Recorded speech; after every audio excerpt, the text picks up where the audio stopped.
telling her about the box. You can bother me all you want, Cathy. Committee will come to order. Chair recognizes herself for an opening statement. Good afternoon, everyone. This committee will mark up a host of legislation that will further unleash affordable, reliable American energy, lower healthcare costs, and expand access to treatments and services, improve consumer protections, strengthen our national security, and bolster our leadership amid threats from China. Energy and Commerce has a proud tradition of plowing the hard ground necessary to legislate and deliver results for the American people.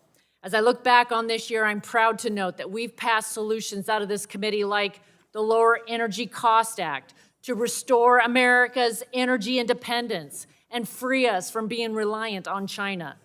Broadband permitting reform, which will help more Americans, especially in rural communities, access reliable internet and participate in the modern economy. The Lower Cost, More Transparency Act to drive down healthcare costs. This has been a productive year for the committee, and I'm grateful for the time and hard work that has been put in by all the members and the staff. We have 44 bills ready for consideration today and tomorrow, and I appreciate everyone's attentiveness as we work through the list. As we head to the holiday season with hundreds of millions of Americans getting ready to visit loved ones, it is important to appreciate why that is possible. Abundant, reliable energy. We often take for granted the basic ability to heat our homes, fill up our gas tanks, or hop on a plane and travel across the nation in mere hours. Today's bills will further unlock American energy and make sure people have the opportunity for a better life and an affordable energy future. At the same time, I look around the room at all the incredible technology that was not available to our parents' generation. I also see massive safety improvements made to many because of the work that Congress has done over the years. Today, we will continue in that tradition as we work to strengthen our supply chains, promote American innovation and emerging technologies, and improve the safety and reliability of products and services Americans use every day. Finally, America has the unfortunate distinction of spending more on health care as a percentage of our economy than any other developed nation. And for our money, we've not become healthier. Instead, life expectancy in the United States is declining. Today, we will consider legislation that will expand access to care and fine-tune parts of our healthcare system to make a stronger and more sustainable system for patients. We will report out legislation that will make the American people healthier and better equipped to make healthcare decisions. Again, I want to thank everyone for their hard work in drafting these bills, finding offsets, and getting them ready for today. I look forward to moving them through this markup, bringing many to the House floor, and seeing as many of them as possible, and hopefully all of them, signed into law. Energy and Commerce will continue leading the way on delivering results for the American people. And with that, I yield back. I now recognize gentleman from New Jersey, Representative Pallone, for 5 minutes for an opening statement. I thank the chair. Today we are marking up 44 bills in full committee. We'll mark up 7 energy bills, including a package of bipartisan nuclear bills that is being led by Energy Subcommittee Ranking Member DeGette and Chairman Duncan. The package is comprised of 11 nuclear energy bills we moved through the Energy Subcommittee in October. It will make it easier for the Nuclear Regulatory Commission to process an anticipated wave of forthcoming applications for new advanced reactor designs over the next decade.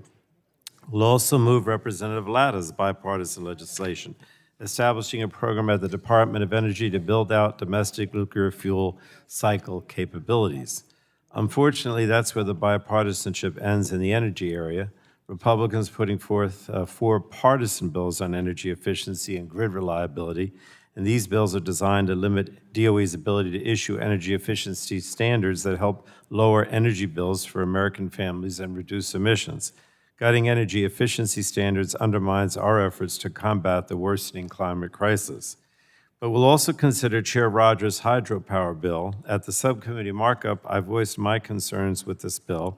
Since that time, the Republican majority has engaged in good faith negotiations, but there are still several unresolved issues that make it difficult for me to support this bill. If the majority wants a broad bipartisan bill, we need more time to work out these issues. I'm pleased that we're also considering several bills marked up by the Innovation, Data, and Commerce Subcommittee, championed by Democratic members that empower consumers, strengthen our economy, and save lives. Unfortunately, there is one bill from that subcommittee, the Advancing Gig Economy Act, where we could not reach bipartisan agreement, and I'll have more to say about that bill when it's called up. Turning to health care, we'll consider several bipartisan bills that address the critical needs of both Medicare patients and providers and lower costs for patients. Some of the bills before us today will extend critical programs to provide payment stability for doctors and ensure patients can receive quality care, all while lowering health care costs for Medicare beneficiaries. We're also considering a number of bills that will improve the transparency of CMS's pathways to coverage for new technologies and treatments in the Medicare program and Medicare Advantage program plan benefits. And I appreciate my Republican colleagues' willingness to make changes to several bills to address Democratic concerns and ensure we don't hinder CMS's ability to prioritize the health and safety of Medicare beneficiaries. I'm also pleased that we're considering a number of bipartisan policies to rein in the practices of pharmacy benefit managers. We're doing this by increasing transparency in Medicare Part D, while also ensuring PBMs are truly providing a service to Part D plans and not retaining savings that could be used to lower costs for seniors. I'll say that some of these policies, in particular H.R. 4881, need a substantial amount of additional work before they'll be ready for floor consideration. But I'm willing to move forward today with a commitment from Chair Rodgers that will not go to the floor without working out the remaining technical and implementation issues. I'm also glad we found a bipartisan path forward on H.R. 2365, the National Plan to End Parkinson's Act. Prior to today's markup, Republicans were planning on making changes that, in my view, would have watered down the bill and undermined the bill's language, ensuring that the Advisory Council on Parkinson Research was representative and inclusive. But I'm glad that we found a path forward, and Republicans have accepted language that will actually strengthen the bill and ensure that minority communities and communities underrepresented in Parkinson's research are represented on the Advisory Council. And finally, I'm happy we'll be considering the Cutting Copays Act, which will deliver savings for beneficiaries while encouraging the use of generic drugs. And while I look forward to advancing most of these bills, there are a few bills I cannot support. I oppose any policies that will result in increases in out-of-pocket costs for Medicare beneficiaries, as well as policies that CMS simply cannot implement.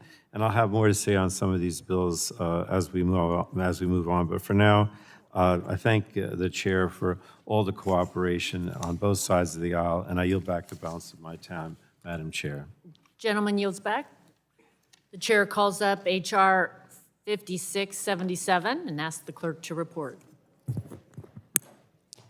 H.R. 5677, a bill to authorize the Federal Communications Commission to process applications for spectrum licenses. Without objection, the first reading of the bill is dispensed with, and the bill will be open for amendment at any point, so ordered.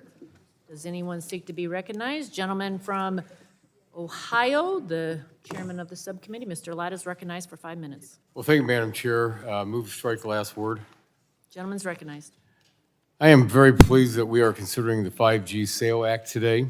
While I'm disappointed the United States has been operating without spectrum auction authority for over a year, it is vital that companies that won auctions before the authority expired are issued their licenses without further delay.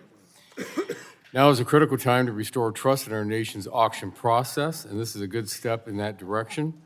And I really want to thank the gentleman from Pennsylvania for leading this important bill, and I urge my colleagues to support it. And Madam Chair, before I yield back, if I could just raise a brief point of personal privilege.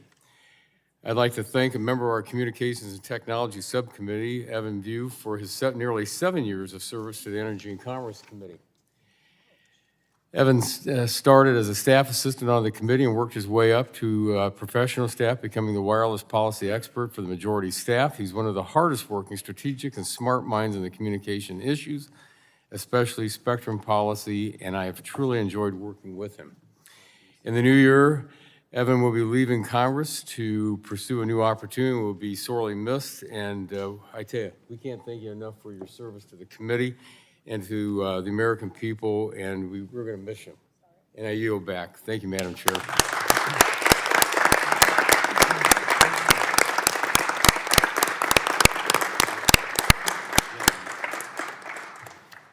We're going to miss you, Evan. Thank you. Madam Chair? Yes, yes. Chair recognizes, or for what purpose does Ms. Eshu seek recognition? To strike the last word, Madam Chairwoman, You're recognized for 5 minutes. on the issue. Thank you. Spectrum, and I've said this so many times, spectrum is America's gold in the 21st century. Nothing moves without it. And it's been 271 days since the FCC's auction authority has expired. Many of my colleagues have heard me railing about this, because the expiration of auction authority didn't just stop the FCC from conducting new auctions, it also prevented the commission from finishing the work on auctions already conducted. American companies that bid in an auction and win, and they did, have not been issued their licenses despite having paid hundreds of millions of dollars for them. And this is just unacceptable. So I'm very glad we're marking up this bill to give the FCC the authority to issue the licenses already won. But also, what's clear is that this is not a long-term solution, but I'm very glad we're doing this. The FCC needs its auction authority restored as soon as possible because U.S. leadership is really at stake in this. Our leadership in innovation and telecommunications policy shouldn't and can't continue while it's unable to properly administer its spectrum. So with that, Madam Chairwoman, I yield back, and I'm really very glad that we're taking this step. It's a very important one. Gentlelady yields back. Madam Speaker, Does anyone, Mr. Joyce, for what purpose do you seek recognition? I wish to be recognized to speak in support of my bill. You're recognized for 5 minutes. Thank you, Chair Rodgers. I appreciate the opportunity to speak on behalf of my bill, H.R. 5677, or the 5G SALE Act. This bipartisan bill will grant the FCC temporary authority to issue over 7,500 licenses that have been stalled while Spectrum Auction Authority has lapsed. It has been more than a year since the Auction 108 was conducted by the FCC for these 2.5 gigahertz band licenses, and where more than $400 million was raised by 63 bidders. Just last week, in the Communications and Technology Subcommittee, FCC Chair Rosenworcel stated that she would devote the necessary resources and time to make sure that these licenses would be issued as quickly as possible. My bill is a common-sense solution to a problem that is specifically keeping rural Americans from better 5G access. I urge all of my colleagues to vote in favor of my bill, and I yield back. Gentleman yields back. Further discussion. Chair, for what purpose does the gentlelady seek recognition, Ms. Cathy? Thank you, Madam Chair. I move to strike the last word. You're recognized for 5 minutes. Earlier this year, Congress allowed the FCC's auction authority to lapse for the first time in history. While this committee has made every effort to restore this authority, the Senate continues to hold up progress, and the effects of this inaction are already being felt by communities across the country. In my district in New Hampshire, there are over 50 individual 2.5 gigahertz cell sites currently sitting inactive because the FCC no longer has the authority to grant the licenses needed to turn them on. These sites are already built and ready to provide broadband service to over 130,000 of my constituents, many in rural and unserved or underserved areas. Broadband service is too vital to force communities to wait, and this 2.5 spectrum will improve service to over 50 million Americans nationwide. The 5G SALE Act before us today grants the FCC the authority needed to complete the processing of the licenses awarded in the last auction prior to auction authority expired earlier this year. This will allow providers to turn on these cell sites and start providing broadband access to communities almost immediately. This bill has passed unanimously in the Senate. I look forward to seeing it advance in the House. I want to thank my colleague, Representative Joyce, for introducing the bill. I'm proud to co-sponsor it. I urge my colleagues to support its passage. Thank you, Madam Chair, and I yield back. Gentlelady yields back. Further discussion on the bill? Seeing none, The question now occurs on approving H.R. 5677, and a roll call vote has been requested. Clerk will call the roll. Burgess. Burgess votes aye. Latta. Guthrie. Guthrie votes aye. Griffith. Griffith votes aye. Bilirakis. Bilirakis votes aye. Johnson. Johnson votes aye. Bouchon. Bouchon votes aye. Hudson.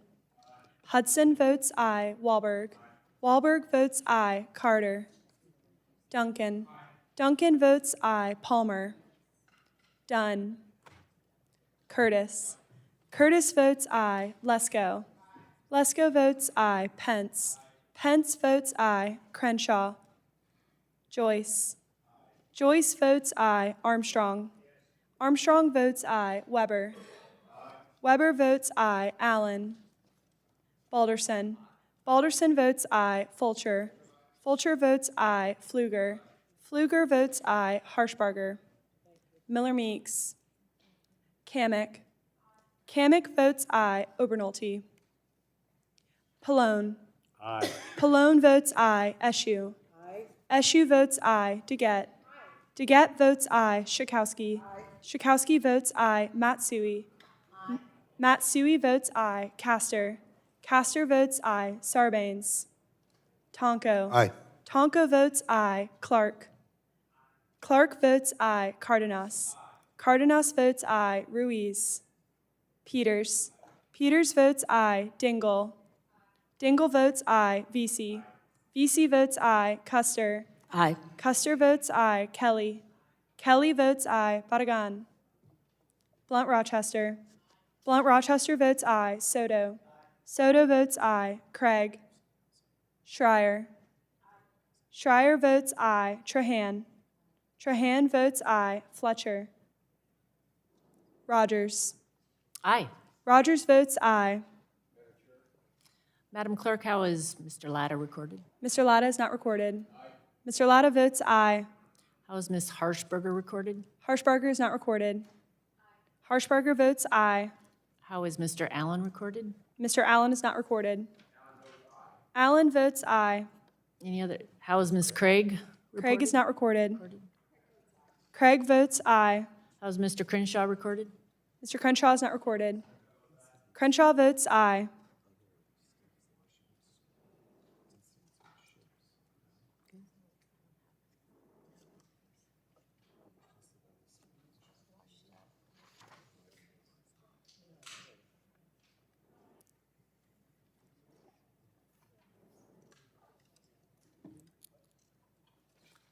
Clerk will report. Madam Clerk, how is Mr. Ruiz recorded? Mr. Ruiz is not recorded. Mr. Ruiz votes aye. How is Mr. Sarbanes recorded? Sarbanes is not recorded. Sarbanes votes aye. How is Mr. Obernolte recorded? Mr. Obernolte is not recorded. Obernolte votes aye.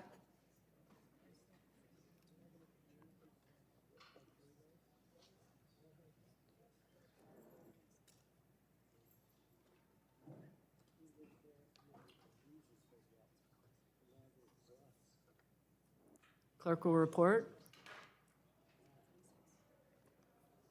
Chair Rodgers, on that vote, there were 46 ayes and 0 noes. The ayes have it, and the bill is adopted. Chair calls up H.R. 6544 and asks the clerk to report. H.R. 6544, a bill to advance the benefits of nuclear energy by enabling efficient, Without objection, timely... the first reading of the bill is dispensed with. The bill will be open for amendment at any point so ordered. Does anyone seek to be recognized on the bill?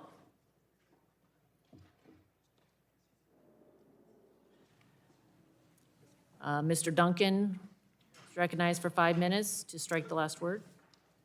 Thank you, Madam Chair. I move to strike the last word and speak in support of my bill, H.R. 6544, the Atomic Energy Advancement Act.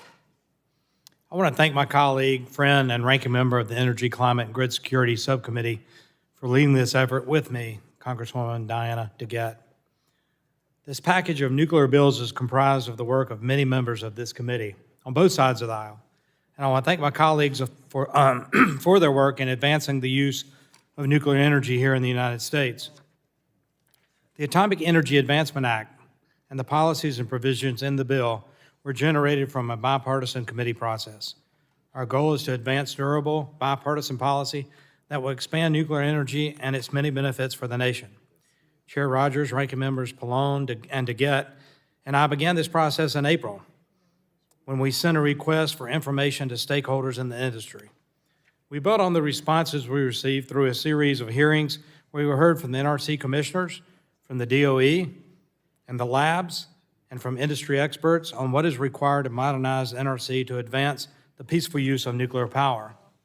From these hearings and a markup last month in subcommittee, we developed the legislation in front of us to update relevant laws and policies that will enable the full promise of nuclear energy while maintaining the NRC's global gold standard for safety. Our goal here is to bring America's nuclear promise back into alignment with the goals that Congress established when we ushered in the age of the peaceful use of the atom, an age that has shown American leadership around the world and the amazing benefits of nuclear power. This is exemplified in a provision I worked on in this packet, the NRC Mission Alignment Act. This directs NRC to update its mission statement to include that its licensing regulation of nuclear energy activities will be conducted in a manner that is efficient and does not unnecessarily limit the potential of nuclear energy to improve the general welfare and benefits of nuclear technology for society. The Atomic Energy Act of 1954 established a national policy that the use of civilian nuclear energy shall be directed to make the maximum contribution to the general welfare. Unfortunately, that has not been the reality this past few decades. Several provisions in this bill address the concern from both the NRC commissioners and stakeholders to ensure the NRC is conducting its important safety mission of the broad goals of the Atomic Energy Act. As NRC Chairman, Hansen's NRC to provide efficient, timely, and predictable reviews. It strengthens the NRC workforce, reduces hourly fee rates for advanced nuclear reactor licenses, avoids duplicate environmental reviews, updates DOE's nuclear export reviews, and it extends the critical liability protections necessary for nuclear investment. There is more, which I'm sure my colleagues will speak to today because this has been truly a team effort. Suffice to say, I'm extremely proud of this bipartisan effort. Now more than ever, America must continue to lead, especially as our adversaries actively work to undercut our strength. Russia and China are seeking to dominate the nuclear markets and supply chains for these technologies. The Atomic Energy Act has been the foundation, the Atomic Energy Act has been a foundation of our nuclear leadership for almost 70 years. Its ideals have been the bedrock of American nuclear leadership, and the policies we are marking up today build on this foundation to reflect advancements in technologies. America can and must continue to set global nuclear standards, and the Atomic Energy Advancement Act will ensure that we do. There is more we will do. There were legislative proposals we could not yet get the bipartisan agreement on. For example, legislation eliminating mandatory hearings. We plan on returning to those as we continue our work in the nuclear space. We always want more. There should be no question. This is a strong start that we should all be proud of. It's indicative of the Energy and Commerce Committee and its members who are willing to roll up their sleeves, do the hard work on critical issues like nuclear energy, and I look forward to a strong yes vote on this important legislation.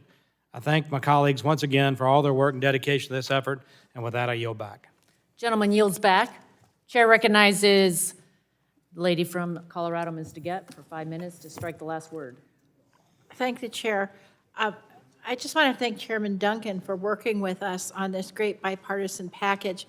If you would have asked me 10 years ago, would I be co-sponsoring a wide-ranging suite of nuclear bills, I would have looked in shock and disbelief. But in fact, what this package shows is when this committee, the best committee in this House, decides to go by regular order and work together, we can actually do things that we can all agree with.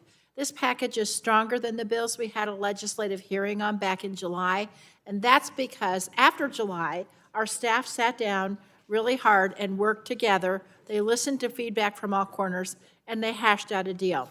I just want to talk for a minute about my bill, the one Democratic bill that's included in this package, the Strengthening the NRC Workforce Act. That bill will strengthen the Nuclear Regulatory Commission's ability to attract and retain highly qualified and competent employees, ensuring that the commission is up to the challenge of licensing the advanced reactors that we hope will apply in great numbers over the next decade. The bill, we hope, will help reverse a worrying trend of brain drain at the NRC. Last year, the agency reported it was 23% smaller than it was 6 years prior. Now, I'm all for efficiency in government, but the NRC's workload is going to increase sizably over the next few years, so we need to give the agency the tools it needs now to make sure it can do its job in the future. The version of my bill included in the package also includes a number of additions negotiated with our majority after the subcommittee markup. And the package also includes proposals, I'm so pleased to say, that were co-led by Representatives Peters, Tonko, and Schreier to ease the licensing burden on advanced reactors while not compromising the vital safety and environmental safeguards at the NRC. Also are included are creative ideas to make it easier to site reactors at brownfield sites, something I strongly support. I also want to thank the majority for being flexible and willing to listen to some of our provisions that we had expressed concern over, especially regarding the NRC's mission and ensuring that efforts to increase the efficiency of the NRC's oversight program doesn't harm the on-site inspection program.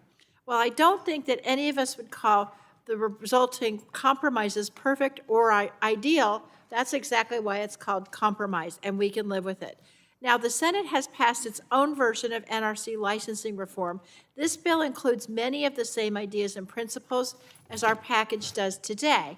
And so I hope, because of bipartisan effort on this bill, that we can get this on the House floor soon and pass it.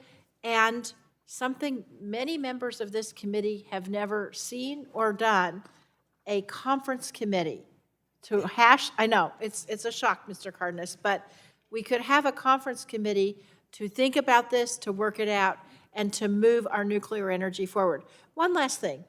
As we do this, we still have to tackle the important job of what do we do with the waste. And I'm going to say that every single time until we think of this, because it's going to be part of the overall program. And with that, Madam Chair, thank you, and I yield back. Gentlelady yields back. Does anyone else seek recognition on the bill?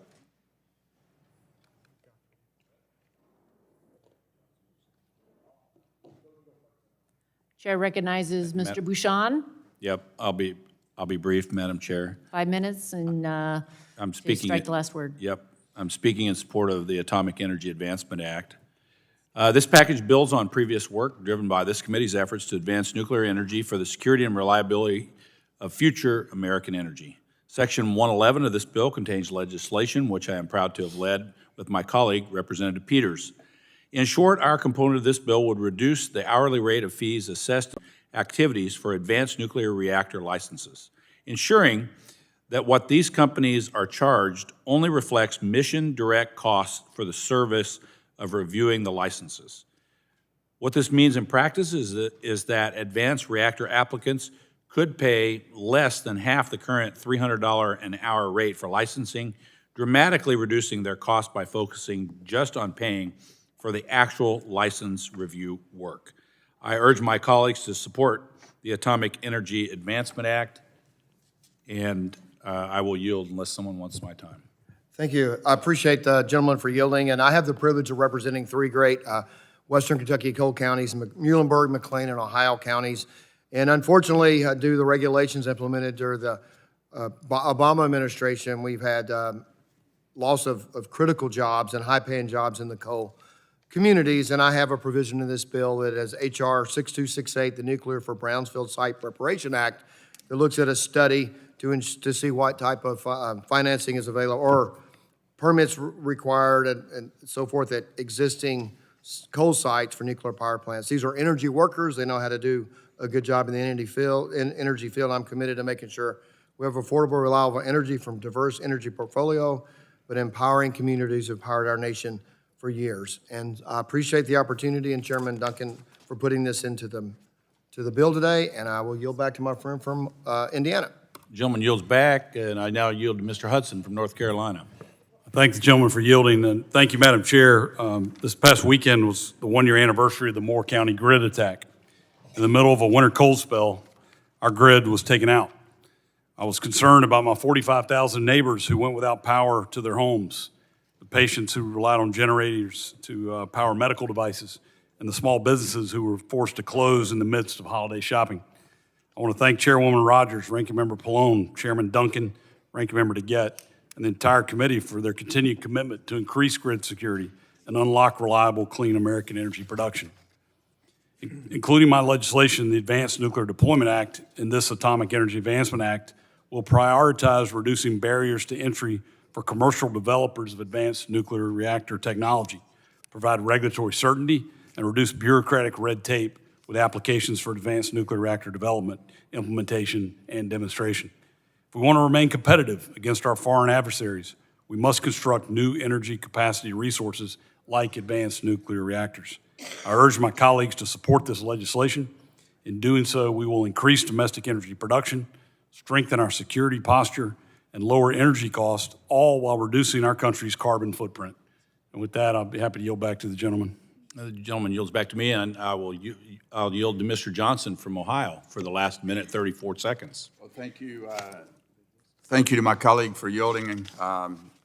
You know, first of all, this legislation, the Atomic Energy Advancement Act, is a bipartisan product.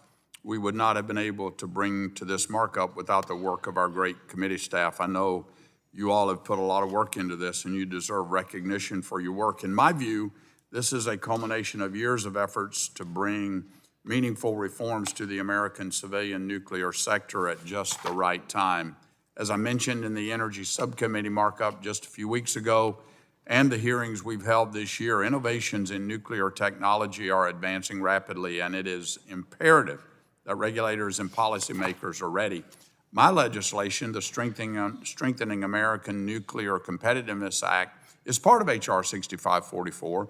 It has a number of important provisions, including reports from the NRC on new innovative uses of advanced nuclear and nuclear manufacturing, reforms to help American nuclear entrepreneurs export their technology across the globe, and also provide much-needed Price-Anderson protections that are essential to providing nuclear power for generations to come. Friends, this is the way forward. America must remain the leader at the head of the table for civilian nuclear power. It's resilient, reliable, and not to mention carbon emission-free. It's been a great pleasure to work on these issues over the years with many of you here, and I do look forward to what our innovators, including many in Ohio, can do if we get this right. I urge my colleagues to support this measure, and let's get this to the President's desk. Thank you, and I yield back to the gentleman from Indiana. Madam Chair, I yield back. Gentleman yields back. Further discussion? Chair recognizes gentleman from California, Mr. Peters, for 5 minutes. Madam Chair, I move to strike the last word. Gentleman's recognized. Madam Chair, I want to thank the sponsors of this legislation for bringing forth a bipartisan bill that advances common sense policies to bolster nuclear energy, the largest source of zero carbon electricity in the United States. In particular, I want to thank the sponsors for including two measures I co-lead with my Republican counterparts. The first, H.R.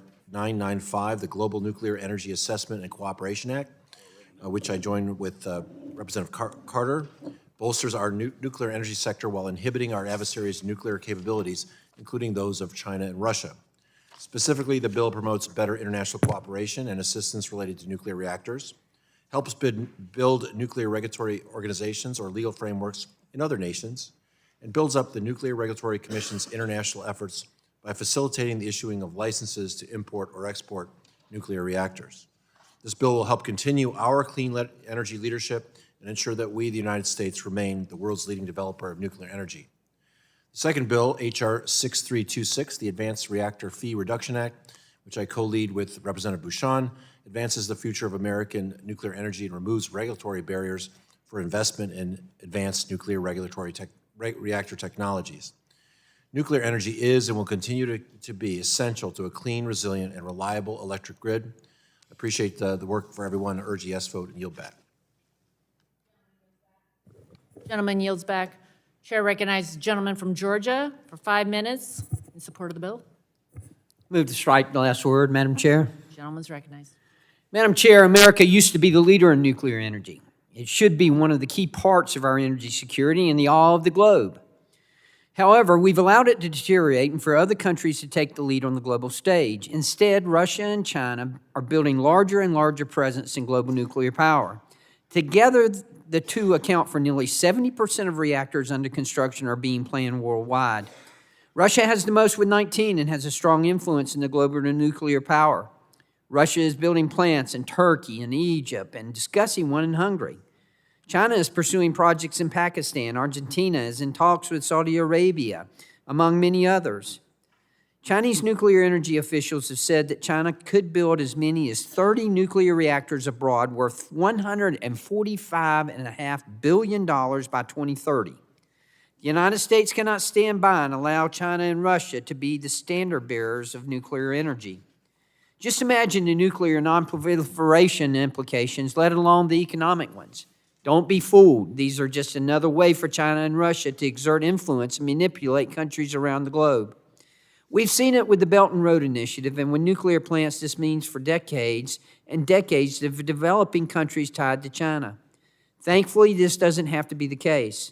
We have a new American nuclear renaissance, and this bill, the Atomic Energy Advancement Act, will provide important steps to do so. This bill includes reforms in the Nuclear Regulatory Commission to increase licensing efficiency, strengthen our nuclear workforce, make advanced nuclear technology more accessible through fee reductions, modernize reviews, and other important improvements to how nuclear is approached in the U.S. I'm pleased to have my bill, the Global Nuclear Energy Assessment and Cooperation, which I introduced along with Representative Scott Peters from California, included as a section of this bill. This bill will take a multi-pronged approach to promoting nuclear energy around the globe. First, it provides for a global nuclear energy assessment, so we have a full picture of the state of nuclear energy around the world and how the U.S. should be working with other countries to promote nuclear energy.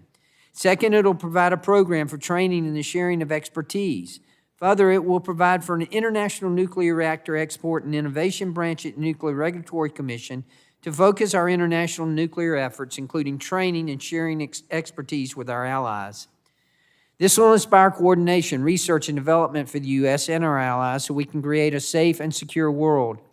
Lastly, it will prohibit the import of nuclear fuel assemblies from hostile foreign nations, including Russia and China. This will encourage energy independence and prevent our country from becoming reliant on our enemies for our nuclear energy needs. My hope is that my bill will be just one small part of improving the global competition for nuclear energy. This is how we begin to secure a safe, reliable energy future for the United States of America and democracies across the globe. And I yield back. Would the gentleman yield? I'll yield to the Thank you to gentleman from Pennsylvania. Thank you to Chairman Duncan and Representative DeGette and all the other members of the committee whose efforts went into creating this important piece of legislation. America's first civilian nuclear power plant was built not too far from my district in Shippingport, Pennsylvania, and ever since then, nuclear power has been a critical part in our Commonwealth's energy portfolio. Not only is nuclear power a large portion of our baseload power, but companies like Westinghouse are working to develop and build new generations and sizes of nuclear reactors. This bill is a step in the right direction to make sure nuclear power stays a key resource and the industry can develop and innovate into the future. This bill's legislative achievements include streamlining the Nuclear Regulatory Commission's mission to ensure regulatory activities are being done efficiently and in a way that won't limit the ability of nuclear power to benefit society. As we look to the future of our nation's energy supply and America continues to lead the way in responsibly reducing emissions, nuclear power can provide stable and consistent energy to our electric grid. This legislation is a critical step to ensuring nuclear power can be used to ensure that baseload power is accessible for homes, hospitals, and manufacturers across the United States. Thank you, and I yield back to the gentleman from Georgia. Anyone else? Madam Chair, I'll yield back. Gentleman yields back. Further discussion. Chair, for what purpose does the lady from Illinois seek recognition? I move to strike the last word. Gentlelady is recognized for 5 minutes. My intention is to vote against this legislation, and here's why. This bill props up the nuclear industry and all of the not yet licensed advanced nuclear reactors, and absolutely does nothing for any of the other zero emissions technologies that are available and are coming to fruition right now.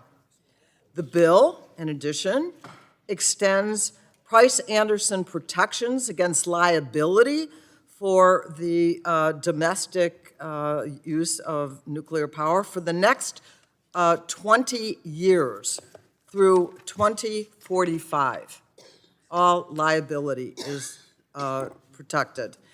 And the bill promotes the use of, while it promotes the use of nuclear power, it does nothing to address the issue of waste storage or improvement of plant security, which I think is so important in many communities.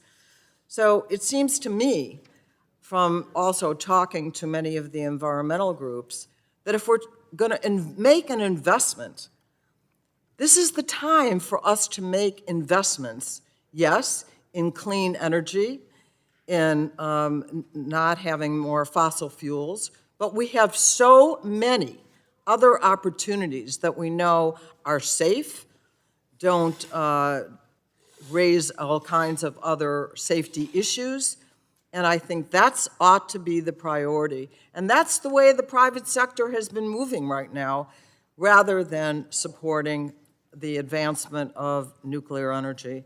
And with that, I yield back. Gentlelady yields back. Further discussion? Chair recognizes, or for what purpose does Ms. Lesko seek recognition? Thank you, Madam Chair. I move to strike the last word. Ladies recognized for 5 minutes. Thank you, Madam Chair. I'm pleased to support H.R. 6544, Atomic Energy Advancement Act. It includes one of my bills. Section 123 requires the Nuclear Regulatory Commission to assess and implement improvements to its oversight and inspection practices. I believe every government agency can and must become more efficient and update their practices. I am glad to have worked with committee staff and our colleagues across the aisle to make small changes in the original text to address their concerns to make this section bipartisan. And with that, I ask my colleagues to vote yes, and I yield back. Yes, I will yield. I do feel obligated to mention the United States has an incredible track record of safety with the nuclear navy. And we often forget that. We forget it at our own peril. If we truly are going to move to a net zero or carbon zero future in 2050, we can't do it by turning up the lights and turning down the power for every other home in the United States. We do have the ability, we do have the technology, we do have the know-how, because we've done it. We did it with the nuclear navy back in the 1950s and 60s. That technology should be explored and extrapolated, and to simply close the door on that, as the gentlelady from Illinois is suggesting, is short-sighted and wrong, and I yield back.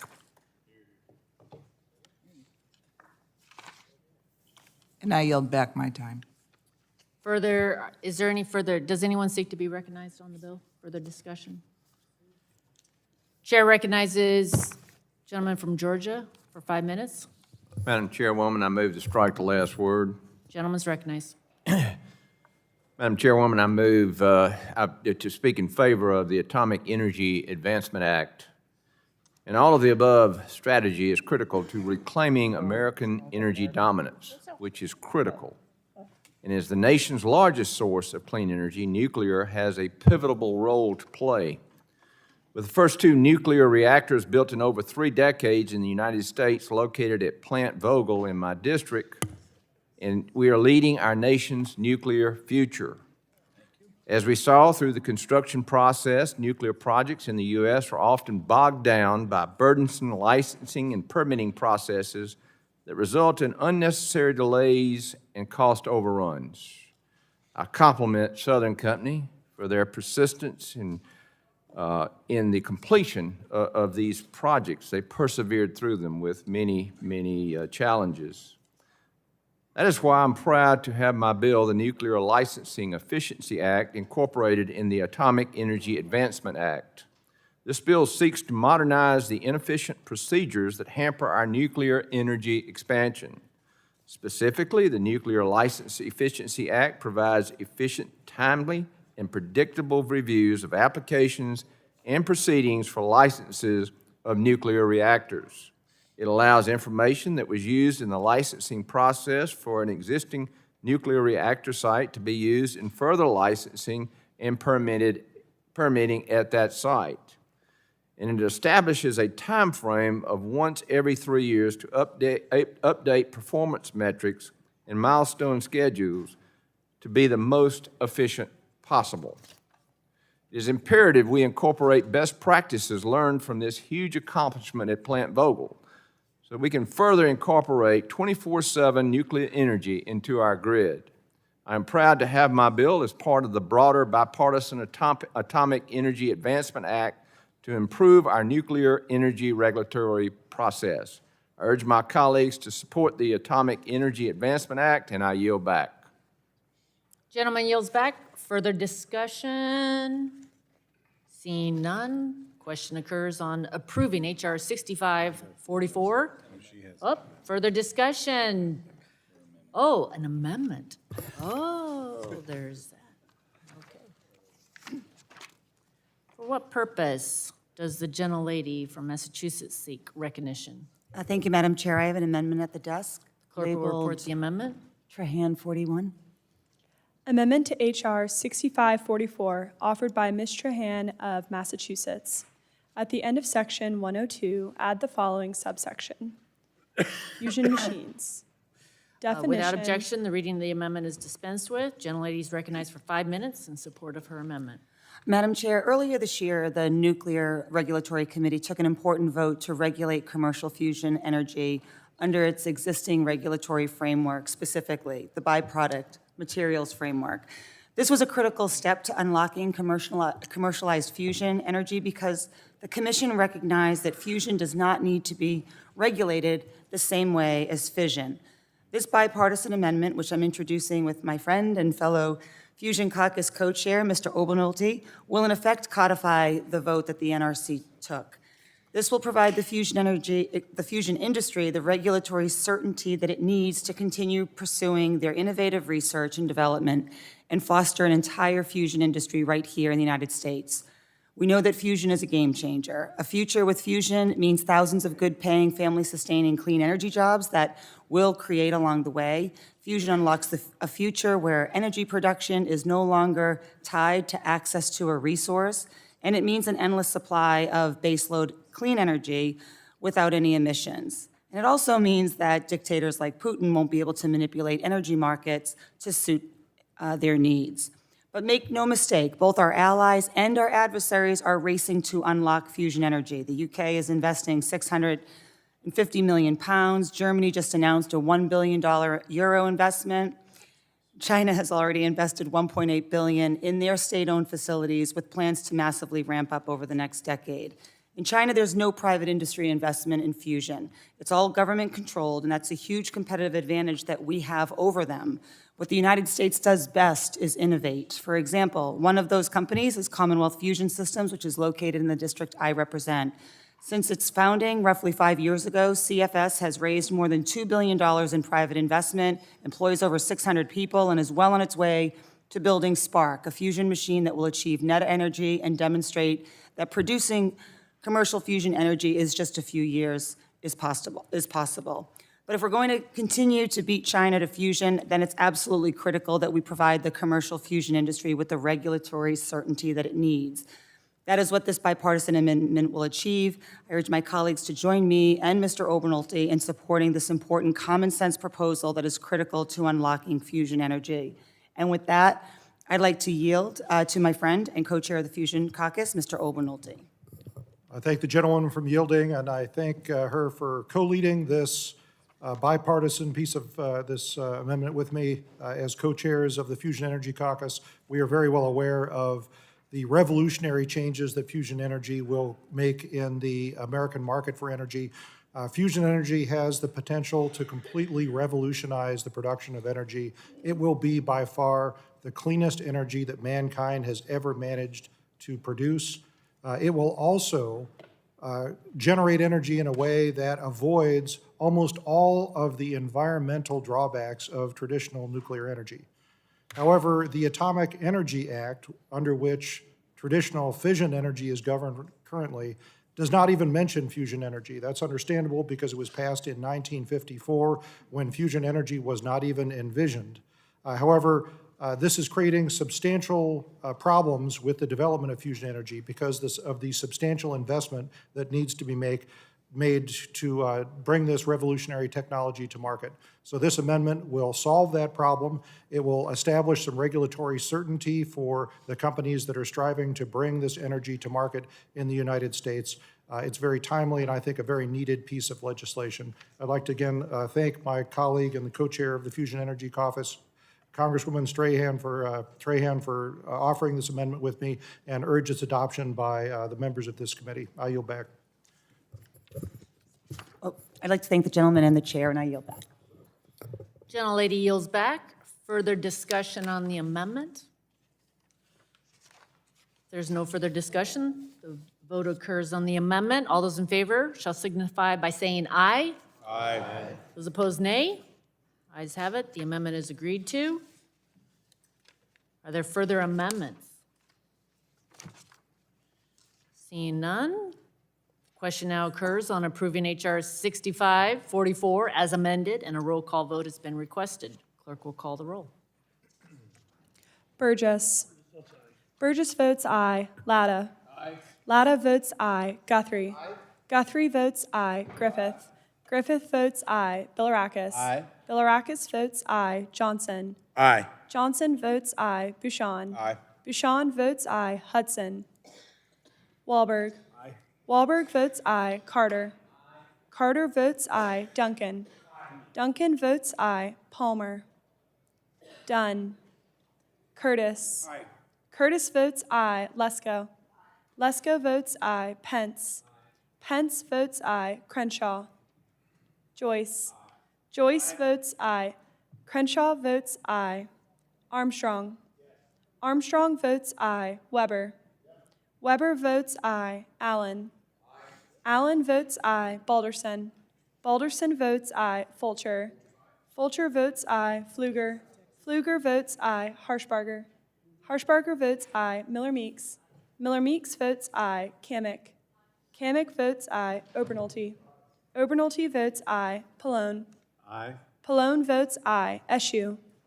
Eschew votes aye. Deget. Deget votes aye. Schakowsky. Schakowsky votes no. Matsui. Matsui votes aye. Castor. Castor votes aye. Sarbanes. Sarbanes votes aye. Tonko. Aye. Tonko votes aye. Clark. Clark votes aye. Cardenas. Cardenas votes aye. Ruiz. Ruiz votes aye. Peters. Peters votes aye. Dingle. Dingle votes aye. VC. VC votes aye. Custer. Custer votes aye. Kelly. Kelly votes aye. Barragan. Barragan votes no. Blunt Rochester. Blunt Rochester votes aye. Soto. Soto votes aye. Craig. Craig votes aye. Schreier. Schreier votes aye. Trahan. Trahan votes aye. Fletcher. Rodgers. Aye. Rodgers votes aye. Madam Clerk, how is Mr. Hudson recorded? Mr. Hudson is not recorded. Aye. Mr. Hudson votes aye.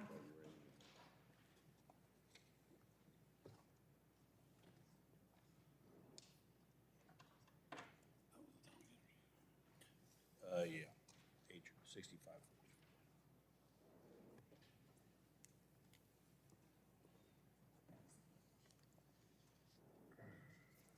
Clerk will report. Chair Rodgers, on that vote, there were 47 ayes and 2 noes. The ayes have it. The bill is adopted. Chair calls up H.R. 5718 and asks the clerk to report. H.R. 5718, A bill to require the Secretary of Energy to Without establish. objection, the first reading of the bill is dispensed with. The bill will be open for amendment at any point so ordered. Does anyone seek to be recognized on the bill? For what purpose does gentleman, Mr. Latta, seek recognition? Thank you, Madam Chair. Move to strike the last word. Recognized for 5 minutes. Thank you. For too long, the United States has neglected to invest in its domestic nuclear industry. Instead of leading the world in nuclear innovation, we have grown too reliant on foreign nations like Russia for our nuclear fuels. This is especially true when it comes to the high-assay, low-enriched uranium, HALEU, which is required to fuel the advanced nuclear reactors that are under development by American inventors. This is a threat to our energy security and our national security. If we're going to continue to grow our economy while also trying to reduce carbon emissions, we need to rebuild our nuclear fuel supply chain. It is critical that we take action to reinvest in our domestic nuclear energy capabilities, and it begins with shoring up our domestic uranium mining production, enrichment, and conversion capacity. The Nuclear Fuel Security Act will put us back on the right path. I urge my colleagues to support this legislation, and Madam Chair, I yield back the balance of my time. Gentleman yields back. Chair recognizes the ranking member, Mr. Pallone, for 5 minutes. Thank you, Madam Chair. I'm glad to see the Nuclear Fuel Security Act on our agenda today. Right now, there are only 2 uranium enrichment facilities operating in the United States, and they can only support roughly 1/3 of our civilian nuclear fleet's enriched uranium needs. There's only a single uranium conversion facility operating in the U.S., meaning we have to import the vast majority of the uranium that we can enrich.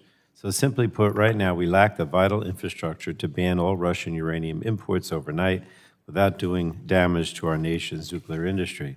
So this bill would create programs within the Department of Energy to ensure the supply of low-enriched uranium that our current reactors need, and the supply of the high-assay, low-enriched uranium that our future reactors will need. So this bill is vital to U.S. energy security, and I urge members of the committee to support it, and I'm glad that the bill looks to have a path forward to make it into law soon. So thank you again, Madam Chair, and I yield back. Gentleman yields back. Further discussion? Seeing none, the vote occurs on approving H.R. 5718, and a roll call has been requested. Clerk will call the roll. Burgess. Latta. Aye. Latta votes aye. Guthrie. Aye. Guthrie votes aye. Griffith. Aye. Griffith votes aye. Bilirakis. Johnson. Aye. Johnson votes aye. Bouchon. Aye. Bouchon votes aye. Hudson. Aye. Hudson votes aye. Wahlberg. Carter. Duncan. Palmer. Dunn. Curtis. Lesko. Lesko votes aye. Pence. Pence votes aye. Crenshaw. Aye. Crenshaw votes aye. Joyce. Joyce votes aye. Armstrong. Armstrong votes aye. Weber. Weber votes aye. Allen. Allen votes aye. Balderson. Balderson votes aye. Fulcher. Fulcher votes aye. Pfluger. Pfluger votes aye. Harshbarger. Harshbarger votes aye. Miller Meeks. Miller Meeks votes aye. Kamick. Kamick votes aye. Obernolte. Obernolte votes aye. Pallone. Aye. Pallone votes aye. Eschew. Eschew votes aye. Deget. Deget votes aye. Schakowsky. Schakowsky votes aye. Matsui. Matsui votes aye. Castor. Castor votes aye. Sarbanes. Aye. Sarbanes votes aye. Tonko. Aye. Tonko votes aye. Clark. Clark votes aye. Cardenas. Cardenas votes aye. Ruiz. Ruiz votes aye. Peters. Peters votes aye. Dingle. Dingle votes aye. VC. VC votes aye. Custer. Custer votes aye. Kelly. Kelly votes aye. Badagan. Badagan votes aye. Blunt Rochester.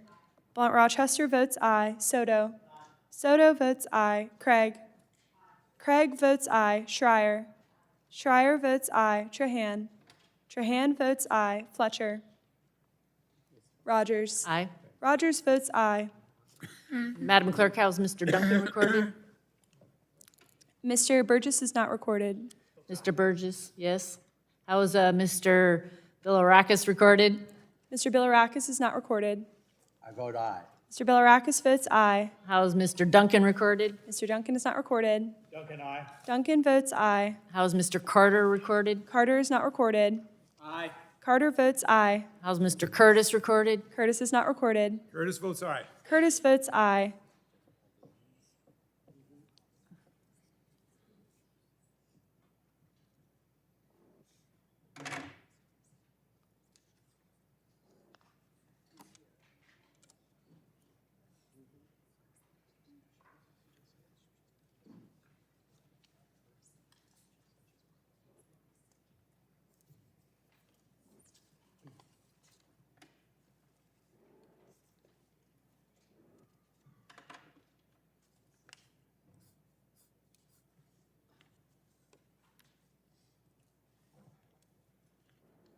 Clerk will report. Chair Rodgers, on that vote, there were 48 ayes and 0 noes. Ayes have it, and the bill is adopted. Chair calls up H.R. 4045 and asks the clerk to report. H.R. 4045, a bill to modernize the hydropower licensing Without process. objection, the first reading of the bill is dispensed with, and the bill will be open for amendment at any point. So ordered. I now recognize myself for 5 minutes to strike the last word on H.R. 4045. I'd like to start by thanking our colleague, Representative Custer, for working with me over the last several weeks on this important legislation.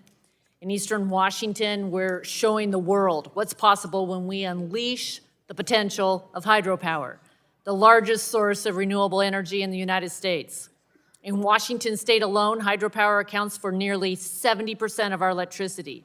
This baseload power produced by our dams can be dispatched at a moment's notice, helping businesses keep their lights on and families heat their homes. This reliability is especially important during cold winter months. Without hydropower, our communities would be at serious risk of life-threatening blackouts. Not to mention, these dams are critical to helping us reduce carbon emissions while maintaining reliability.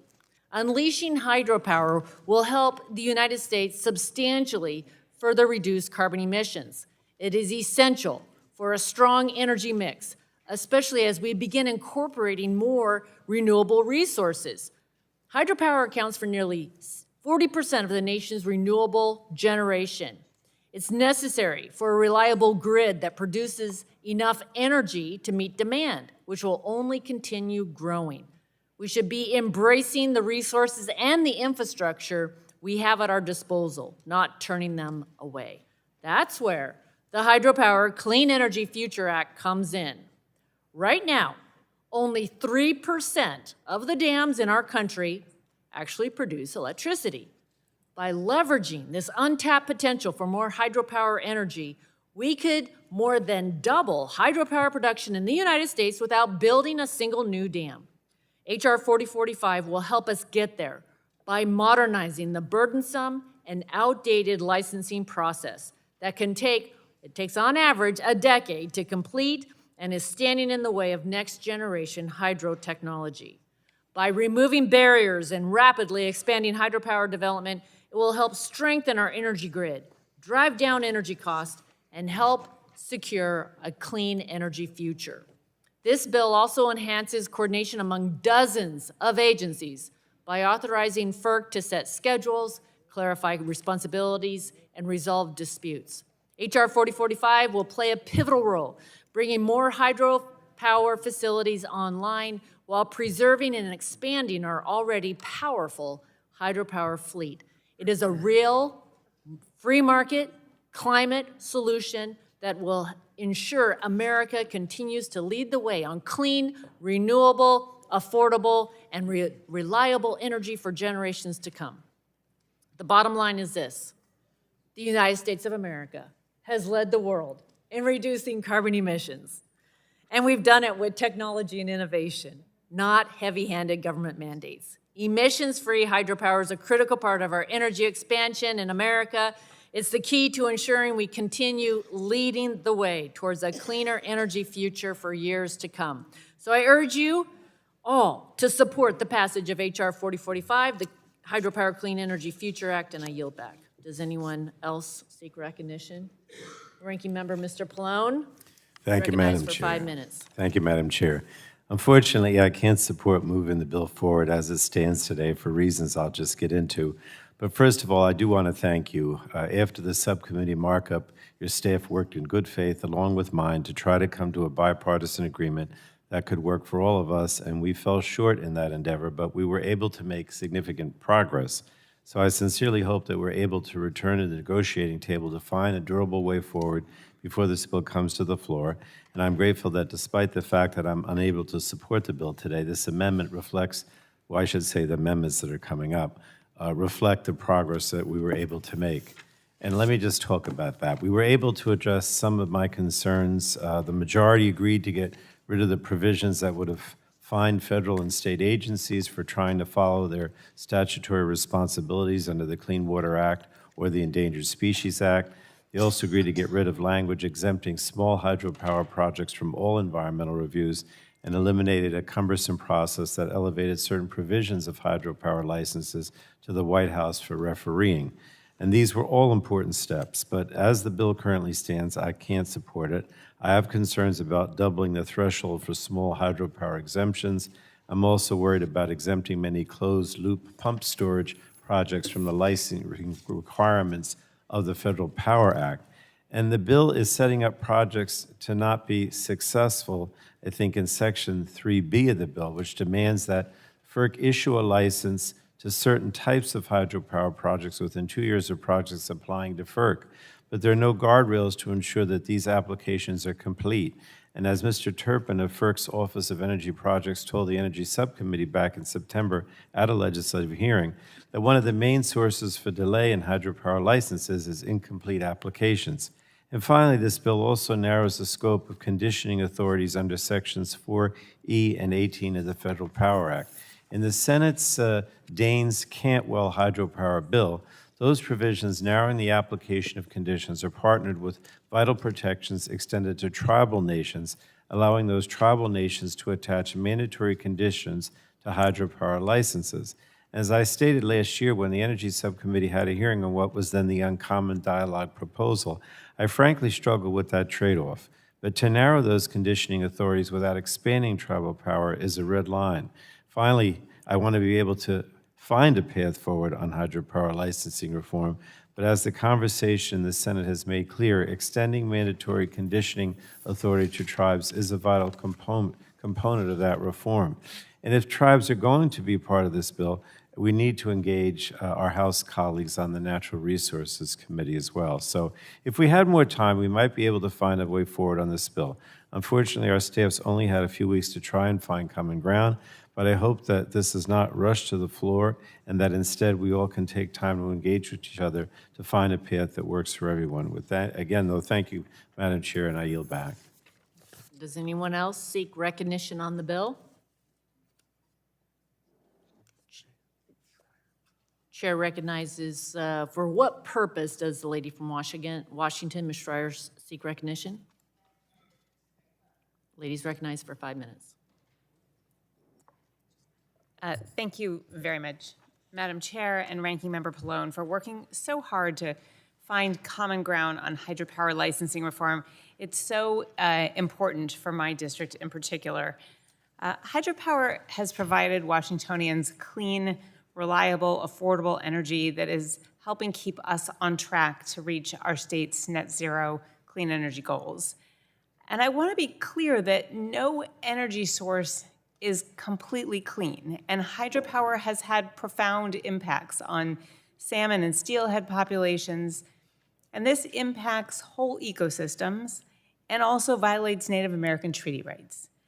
And so we do need to improve the FERC licensing process while also preserving environmental safeguards and recognizing our tribes' right to self-determination and their traditional food and cultural resources. Now, the bill before us today, in its current form, demonstrates really nice bipartisan work, a good start, but it still has a long way to go. We need to improve the FERC licensing process while also preserving environmental protections and treaty rights. Now, today, I'll be voting yes in recognition of this bipartisan work that's been done so far and with the hope that this work will continue so that we can meet these additional challenges and bring a final reauthorizing bill to the floor that can become law.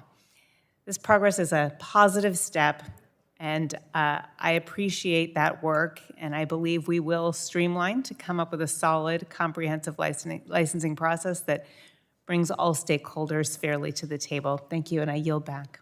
Gentlelady yields back. Further discussion? Any amendments? I have a bipartisan amendment in the nature of a substitute at the desk. It's labeled FC Ains 01. Clerk will report. Amendment in the nature of a substitute to H.R. Without objection, the reading of the amendment is dispensed with. I'm going to recognize myself for 5 minutes in support of the amendment. This amendment shows the text of H.R. 4045 as favorably forwarded by the Subcommittee on Energy, Climate, and Grid Security on October 25th, 2025. My legislation will unleash clean and reliable hydropower through innovation and licensing reform. Republicans are committed to regular order and transparency, and since the start, we've been engaging our colleagues across the aisle to find bipartisan agreement on licensing reforms. During our subcommittee markup, Representative Custer and I offered a bipartisan amendment to require FERC to consult with affected Indian tribes to protect fish and natural resources. Today's amendment, in the nature of a substitute, reflects that bipartisan work. I urge my colleagues to join me in supporting the amendment, and I yield back. Is there further discussion on the amendment? Okay, if there's no further discussion, I have an amendment to the amendment labeled MGR02. Clerk will report. Amendment to the amendment in the nature of a substitute to H.R. 4045, offered by Chair Rodgers. Without objection, the reading of the amendment is dispensed with. I recognize myself for 5 minutes in support of the amendment. This amendment makes clarifying changes to the bill to strengthen environmental protections, improve consultation with Indian tribes, and bring more certainty to the FERC licensing process. Again, I'd like to thank my colleague, Representative Custer, for working together over the last several weeks to resolve the concerns that were raised in the subcommittee mark. Congress must act to level the playing field so hydropower can compete with other renewable energy resources and battery storage.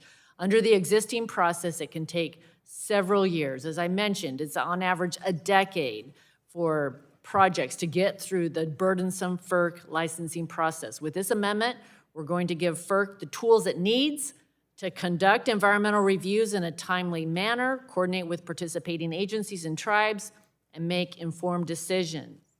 This bipartisan amendment will improve the bill and broaden the support, and I urge passage of the amendment. I yield back. Does anyone else seek to be recognized on the amendment?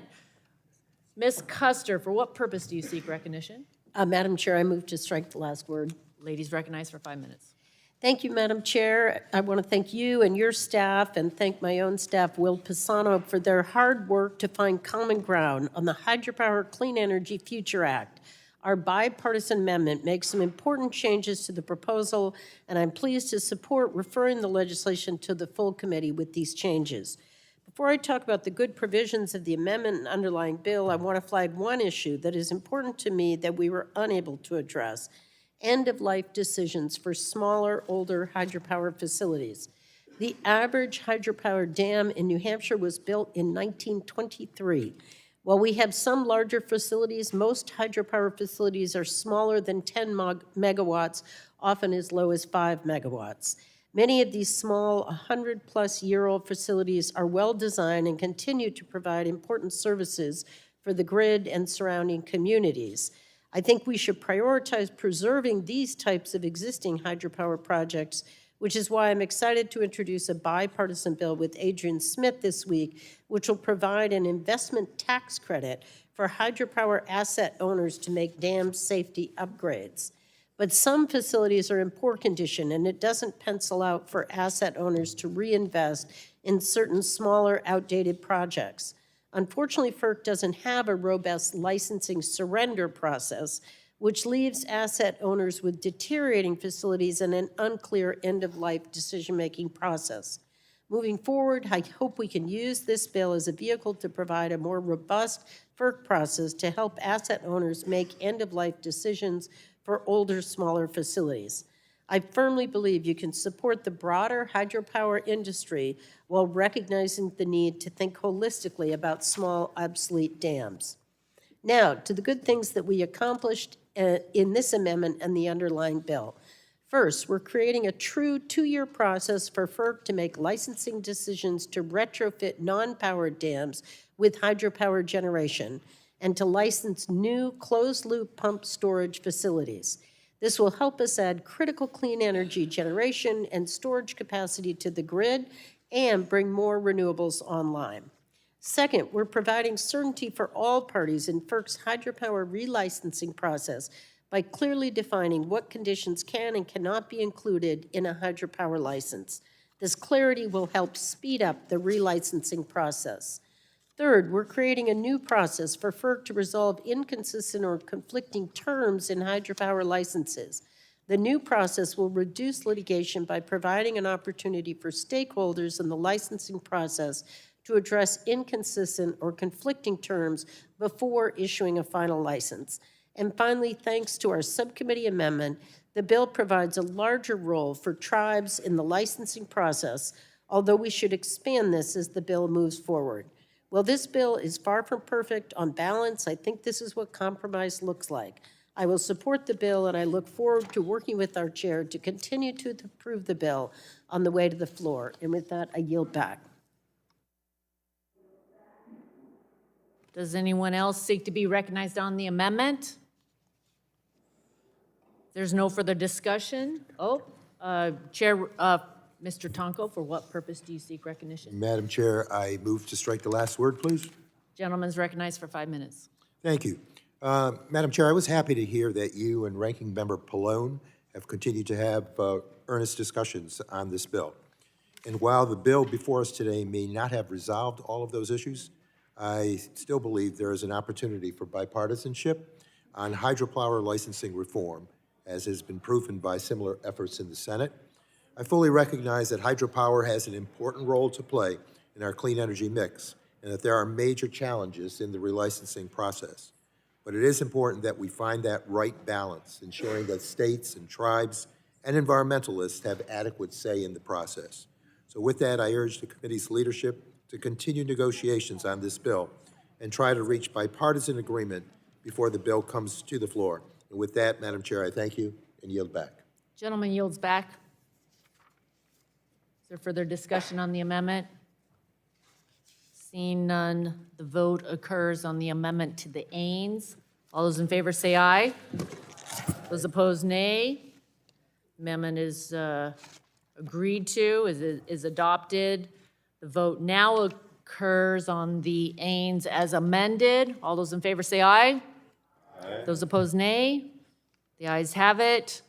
The Ains is adopted as amended.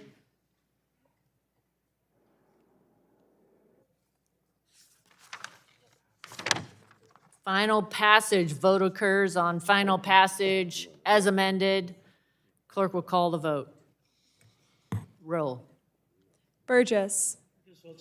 Burgess votes aye. Latta. Latta votes aye. Guthrie. Guthrie votes aye. Griffith. Griffith votes aye. Bilirakis. Johnson. Johnson votes aye. Bouchon. Hudson. Hudson votes aye. Wahlberg. Wahlberg votes aye. Carter. Carter votes aye. Duncan. Duncan votes aye. Palmer. Dunn. Curtis. Curtis votes aye. Lesko. Lesko votes aye. Pence. Pence votes aye. Crenshaw. Joyce. Joyce votes aye. Armstrong. Armstrong votes aye. Weber. Weber votes aye. Allen. Allen votes aye. Balderson. Balderson votes aye. Fulcher. Fulcher votes aye. Pfluger. Pfluger votes aye. Harshbarger. Harshbarger votes aye. Miller Meeks.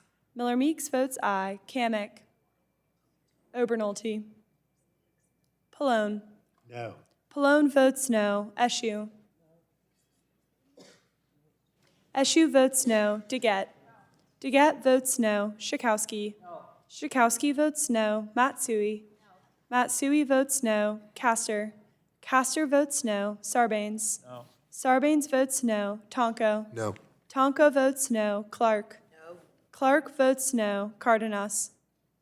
Cardenas votes no. Ruiz. Ruiz votes no. Peters. Peters votes aye. Dingle. VC. VC votes no. Custer. Custer votes aye. Kelly. Kelly votes no. Barragan. Barragan votes no. Blunt Rochester. Blunt Rochester votes no. Soto. Soto votes no. Craig. Craig votes no. Schreier. Schreier votes aye. Trahan. Trahan votes no. Fletcher. Rodgers. Aye. Rodgers votes aye. Madam Clerk, how is Mr. Bilirakis recorded? Mr. Bilirakis is not recorded. Bilirakis votes aye. How's Mr. Crenshaw recorded? Mr. Crenshaw is not recorded. Crenshaw votes aye. How's Ms. Kamick recorded? Ms. Kamick is not recorded. Kamick votes aye. How's Ms. Dingle recorded?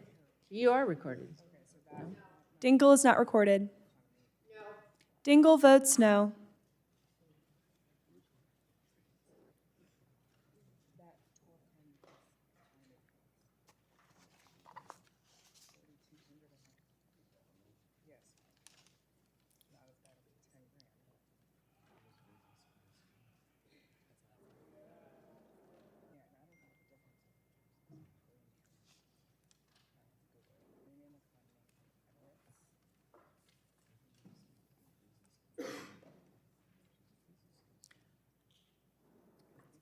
Clerk will report.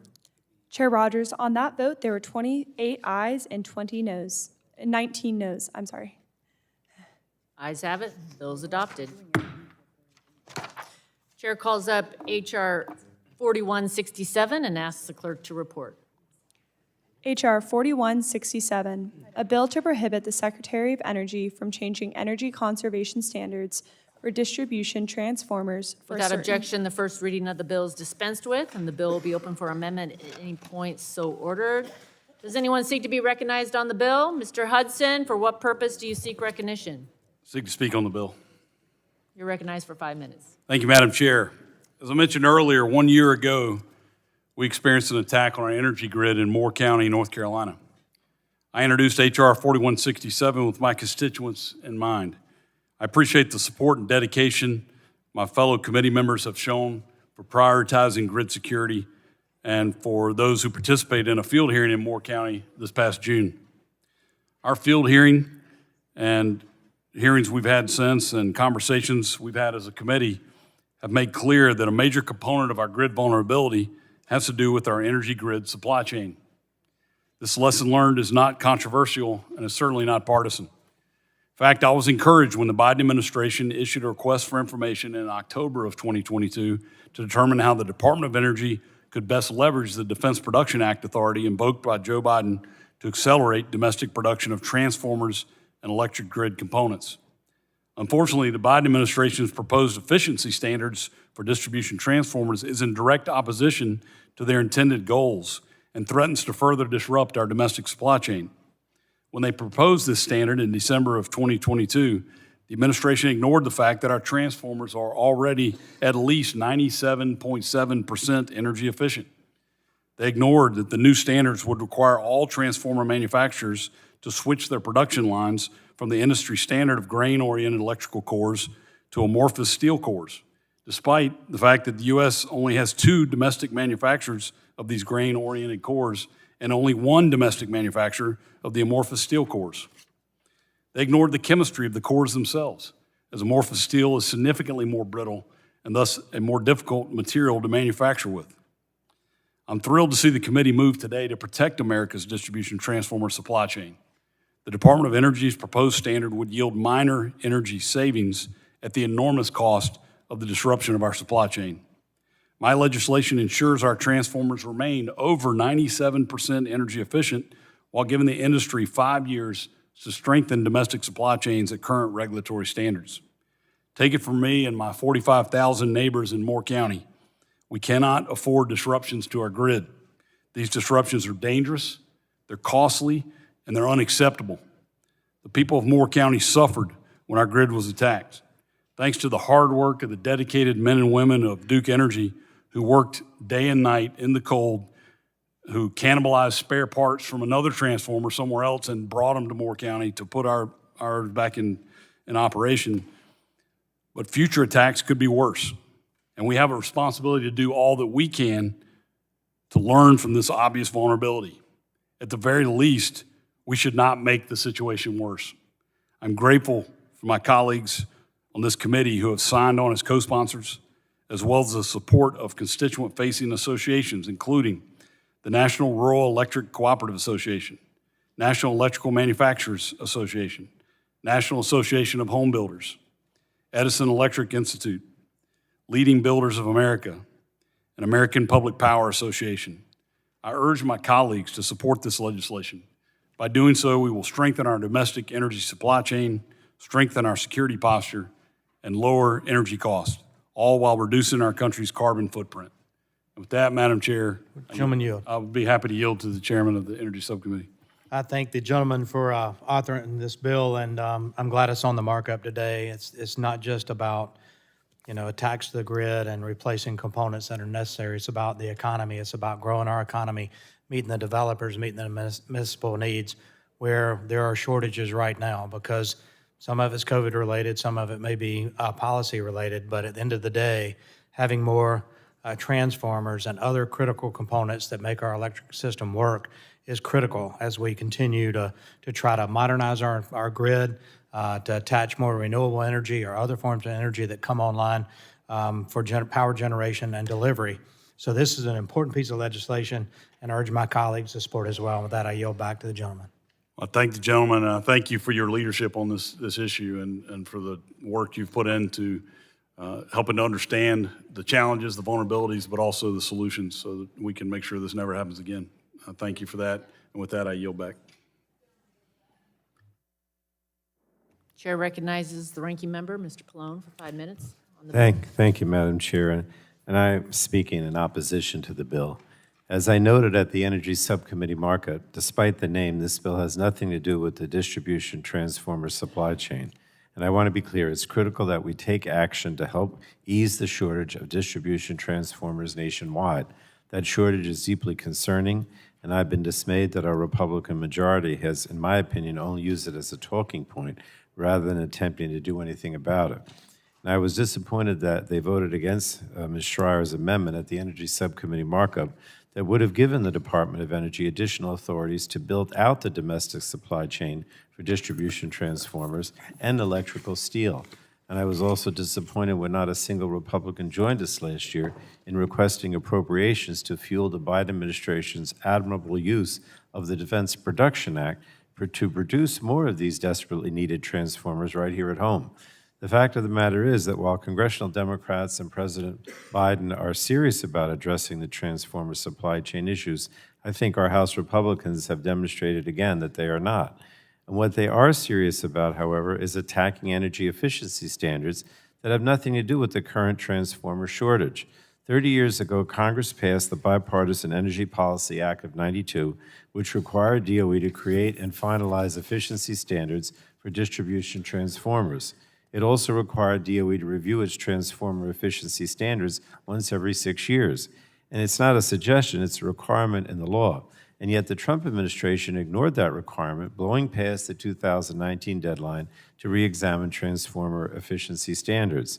Now, the Department of Energy was taken to court over this and was given a deadline of next June to decide whether or not to update its transformer efficiency standards.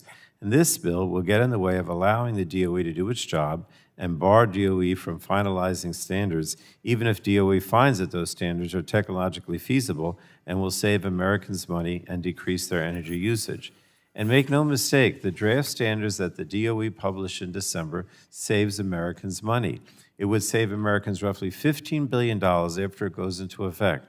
And DOE is now hard at work deciding whether or not it needs to finalize a new standard and whether those standards would be technologically feasible and economically justified, the criteria we've already established in law.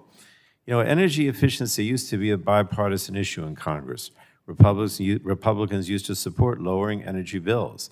It's unfortunate that those days, I should say, seem to be behind us now, and that this markup is seeing an all-out partisan attack on energy efficiency standards. And for those reasons, I urge opposition to this bill. And Madam Chair, I yield back. Gentleman yields back. Does anyone seek recognition on the bill? Mr. Balderson, for what purpose do you seek recognition? Thank you, Madam Chair. I move to strike the last word. Gentleman's recognized for 5 minutes. Thank you. As we've discussed, the Department of Energy's proposed rule on efficiency standards will require manufacturers to shift from a grain-oriented electrical steel, or GOES, cores to the forest steel cores in distribution transformer production.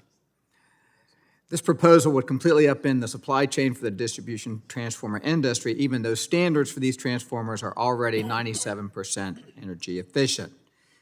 As I've mentioned before, if implemented, the department's proposal directly threatens 1,500 good-paying union jobs at Cleveland Cliffs to GOES facilities in Butler, Pennsylvania, Representative Mike Kelly represents, and my district, my hometown, Zanesville, Ohio.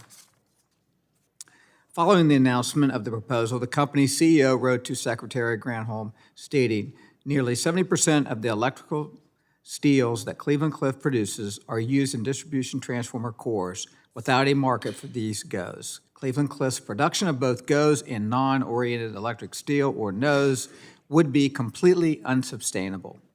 The company would have no choice but to discontinue the production of GOES for this market. GOES for the power transformer market and NOES needed for electrical vehicles and other applications. The Protecting America's Distribution Transformer Supply Chain Act prohibits the department from imposing these disastrous standards and upending the supply chain for critical grid components. I'm proud to be an original co-sponsor of this legislation and urge my colleagues to support this bill. Madam Chair, I yield back. The gentleman yields back. Is there further discussion? That's all right. It only matters that we get. Does anyone seek to be recognized on the bill? Are there any amendments?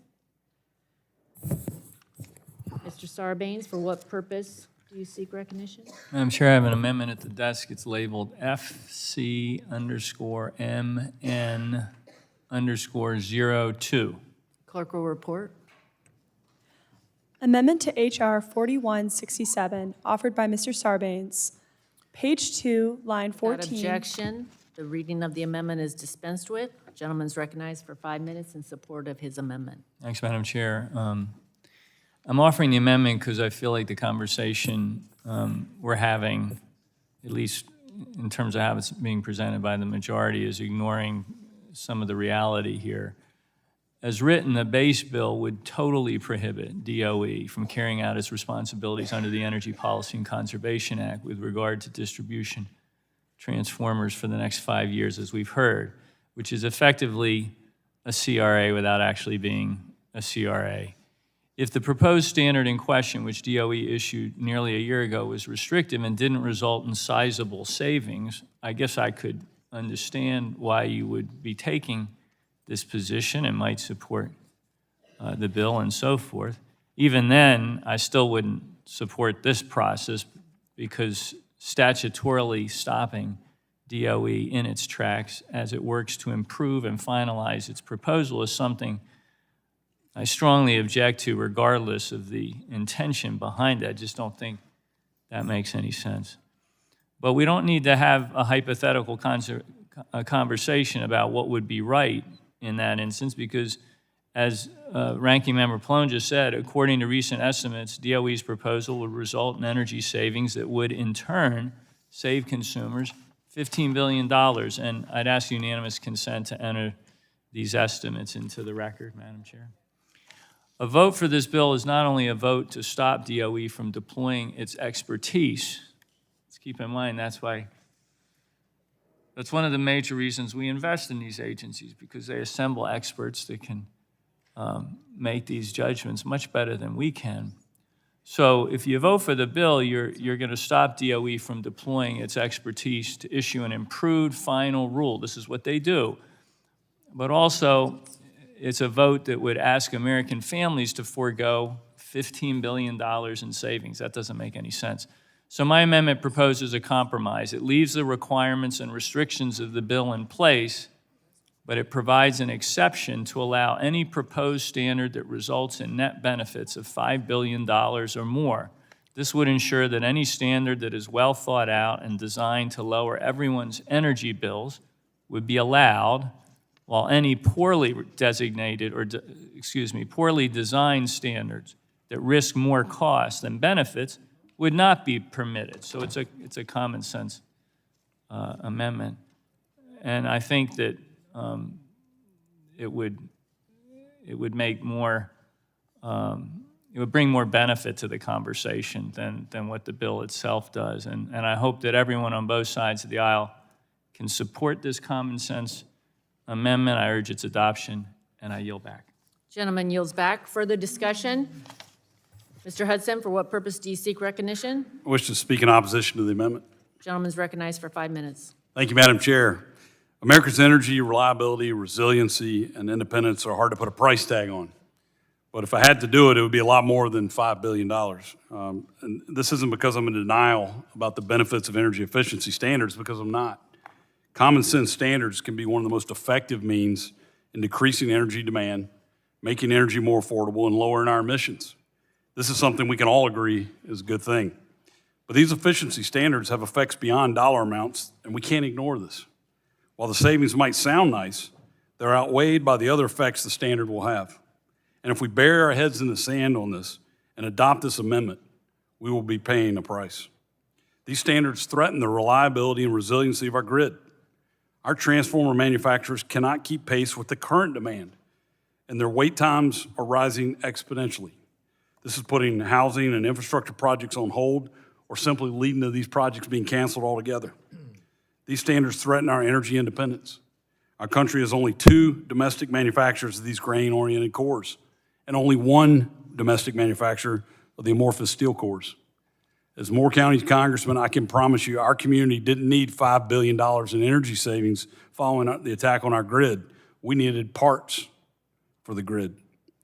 What keeps me awake at night is wondering how much worse this would have been if more than 2 substations had been attacked. How many lives would have been lost? Mr. Pallone said the bill doesn't do enough, but what I'm suggesting is let's at least not make the situation worse. This amendment does not fix our underlying supply chain crisis. It makes it worse. So I urge my colleagues to oppose this amendment, and I yield back. I would yield the balance of my time to the chairman. Thank you. I mean, you're right. I agree with Mr. Pallone. It doesn't go far enough. We need to really stand up a domestic supply chain for capacitors and generators and really mining for copper and all the things. If we're going to make this utility grid actually work, regardless of what side of the political spectrum you're on, if you like renewables, they need to be connected to transmission lines. They need capacitors that either amp up or amp down the wattage that goes on the lines. We need transformers for...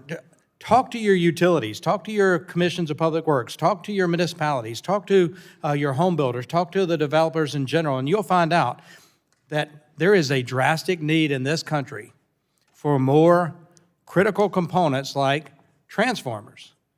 And so this is a step in the right direction. I think the amendment that was offered does nothing but gut the underlying bill, or actually changes it dramatically where it's not going to be effective. So this is a step in the right direction that Congress should take. And I agree with Pallone. We ought to do more. So I'm going to work on another bill to help step up and stand up that domestic supply chain for critical components.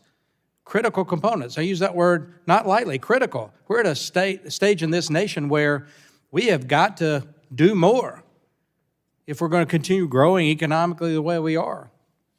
So I thank the gentleman from North Carolina for putting the underlying bill in, and I oppose this amendment. I yield back. I thank the gentleman. And Madam Chair, I would point out, too, that the author of this amendment mentioned the fact that this would be Congress disrupting the plans of this agency. I would just point out that it's the job of Congress to pass laws. It's the job of the agencies to carry those out. And if they've got it wrong, then I think we need to step in and correct it. And that's exactly what this legislation seeks to do. And again, it is not saying we don't agree that energy efficiency standards are important. It says let's give a 5-year pause to allow the domestic manufacturing supply chain to catch up and to adapt. And so I would, again, ask my colleagues to oppose this amendment and support the underlying bill. And with that, I'll yield back. Gentleman yields back. Further discussion? Seeing none, the vote occurs on the Sarbanes amendment. All those in favor say aye. Oh, you want a roll call? Yep, a roll call has been requested. Clerk will call the roll. Burgess. Burgess votes no. Latta. Guthrie. Guthrie votes no. Griffith. Griffith votes no. Bilirakis. Bilirakis votes no. Johnson. Johnson votes no. Bouchon. Hudson. Hudson votes no. Wahlberg. Wahlberg votes no. Carter. Carter votes no. Duncan. Duncan votes no. Palmer. Palmer votes no. Dunn. Curtis. Curtis votes no. Lesko. Lesko votes no. Pence. Pence votes no. Crenshaw. Crenshaw votes no. Joyce. Joyce votes no. Armstrong. Weber. Weber votes no. Allen. Allen votes no. Balderson. Balderson votes no. Fulcher. Fulcher votes no. Pfluger. Pfluger votes no. Harshbarger. Harshbarger votes no. Miller Meeks. Miller Meeks votes no. Kamick. Kamick votes no. Obernolte. Pallone. Aye. Pallone votes aye. Eschew. Eschew votes aye. DeGette. DeGette votes aye. Schakowsky. Schakowsky votes aye. Matsui. Matsui votes aye. Castor. Castor votes aye. Sarbanes. Aye. Sarbanes votes aye. Tonko. Aye. Tonko votes aye. Clark. Clark votes aye. Cardenas. Cardenas votes aye. Ruiz. Ruiz votes aye. Peters. Dingle. Dingle votes aye. VC. VC votes aye. Custer. Custer votes aye. Kelly. Kelly votes aye. Badagan. Badagan votes aye. Blunt Rochester. Blunt Rochester votes aye. Soto. Soto votes aye. Craig. Craig votes aye. Schreier. Schreier votes aye. Trahan. Trahan votes aye. Fletcher. Rodgers. No. Rodgers votes no. Mr. Madam Latta Clerk. is not recorded. Latta votes no. Madam Clerk, how's Mr. Peters recorded? Mr. Peters is not recorded. Peters votes aye.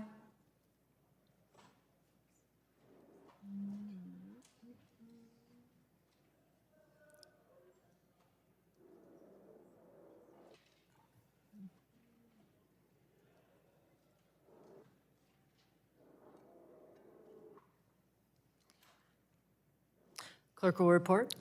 Chair Rodgers, on that vote, there were 22 ayes and 25 noes. Amendment is defeated, is not agreed to. Are there further amendments? Further discussion? Seeing none, the vote occurs on approving H.R. 4167, and a roll call vote has been requested. Clerk will call the roll. Burgess. Burgess votes aye. Latta. Latta votes aye. Guthrie. Guthrie votes aye. Griffith. Griffith votes aye. Bilirakis. Bilirakis votes aye. Johnson. Johnson votes aye. Bouchon. Hudson. Hudson votes aye. Wahlberg. Wahlberg votes aye. Carter. Carter votes aye. Duncan. Duncan votes aye. Palmer. Palmer votes aye. Dunn. Curtis. Lesko. Lesko votes aye. Pence. Pence votes aye. Crenshaw. Crenshaw votes aye. Joyce. Joyce votes aye. Armstrong. Weber. Weber votes aye. Allen. Allen votes aye. Balderson. Balderson votes aye. Fulcher. Fulcher votes aye. Pfluger. Pfluger votes aye. Harshbarger. Harshbarger votes aye. Miller Meeks. Miller Meeks votes aye. Kamick. Kamick votes aye. Obernolte. Pallone. No. Pallone votes no. Eschew. Eschew votes no. DeGette. DeGette votes no. Schakowsky. Schakowsky votes no. Matsui. Matsui votes no. Castor. Castor votes no. Sarbanes. Sarbanes votes no. Tonko. No. Tonko votes no. Clark. Clark votes no. Cardenas. Cardenas votes no. Ruiz. Ruiz votes no. Peters. Peters votes no. Dingle. Dingle votes no. Vesey. Vesey votes no. Custer. Custer votes no. Kelly. Kelly votes no. Barragan. Barragan votes no. Blunt Rochester. Blunt Rochester votes no. Soto. Soto votes no. Craig. Craig votes no. Schreier. Schreier votes no. Trahan. Trahan votes no. Fletcher. Rodgers. Aye. Rodgers votes aye.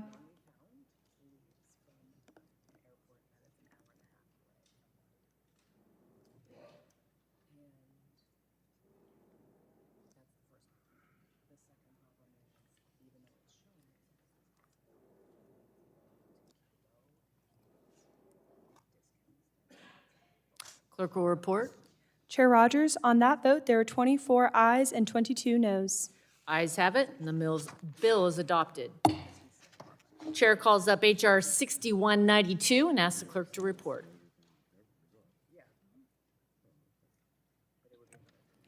H.R. 6192, a bill to amend the Energy Policy Conservation Act. Without objection, the first reading of the bill is dispensed with, and the bill is open for amendment at any point. So ordered. Does anyone seek to be recognized on the bill? Ms. Lesko, for what purpose do you seek recognition? Thank you, Madam Chair. I'd like to speak in support of my bill. Gentlelady is recognized for 5 minutes. Thank you, Madam Chair. I'm proud to sponsor the H.R. 6192, Hands Off Our Home Appliances Act. This Wall Street Journal article makes clear why my bill is needed. Let me just read a couple verbs or things from it. It says, for months, Donna King experimented with the various settings of her washing machine, trying to get her clothes to stop coming out covered in detergent residue. In the era of tightening water and energy standards, King thinks the machine just doesn't use enough water, with clothes emerging nearly dry to the touch. She regularly runs her T-shirts through the washing machine a second time. Quote, I'm all for saving the environment, but this ain't the way to do it. If you got to do something 2 or 3 times, the 59-year-old said, the standard is great on paper, but when it comes to practical and real-life situations, it's a bunch of S. I support energy efficiency. Energy efficiency over the last 45 years has helped save consumers real money and has lessened the need to build new power plants. However, the Biden administration has taken this program and corrupted its purpose. It has made up information and is using the process to deny American consumers the choices they deserve. The Biden administration has unleashed its radical environmentalists to use the current law to try to ban stoves, gas stoves, and other home appliances. It's time to update the Energy Policy and Conservation Act, also known as EPCA, to make it more useful to consumers. This bill puts real energy savings back into consumers' pockets. No longer can DOE claim that 12 cents a month in savings is considered economically justified, like they claim for their ban on gas stoves. With this bill, this will no longer be acceptable. This bill does several things that will help consumers. First, cost to low-income consumers must be considered, not just given lip service. This bill will require a new standard to provide a 3-year payback. This is especially helpful to low-income consumers. Second, this bill requires that any new standard actually saves significant energy.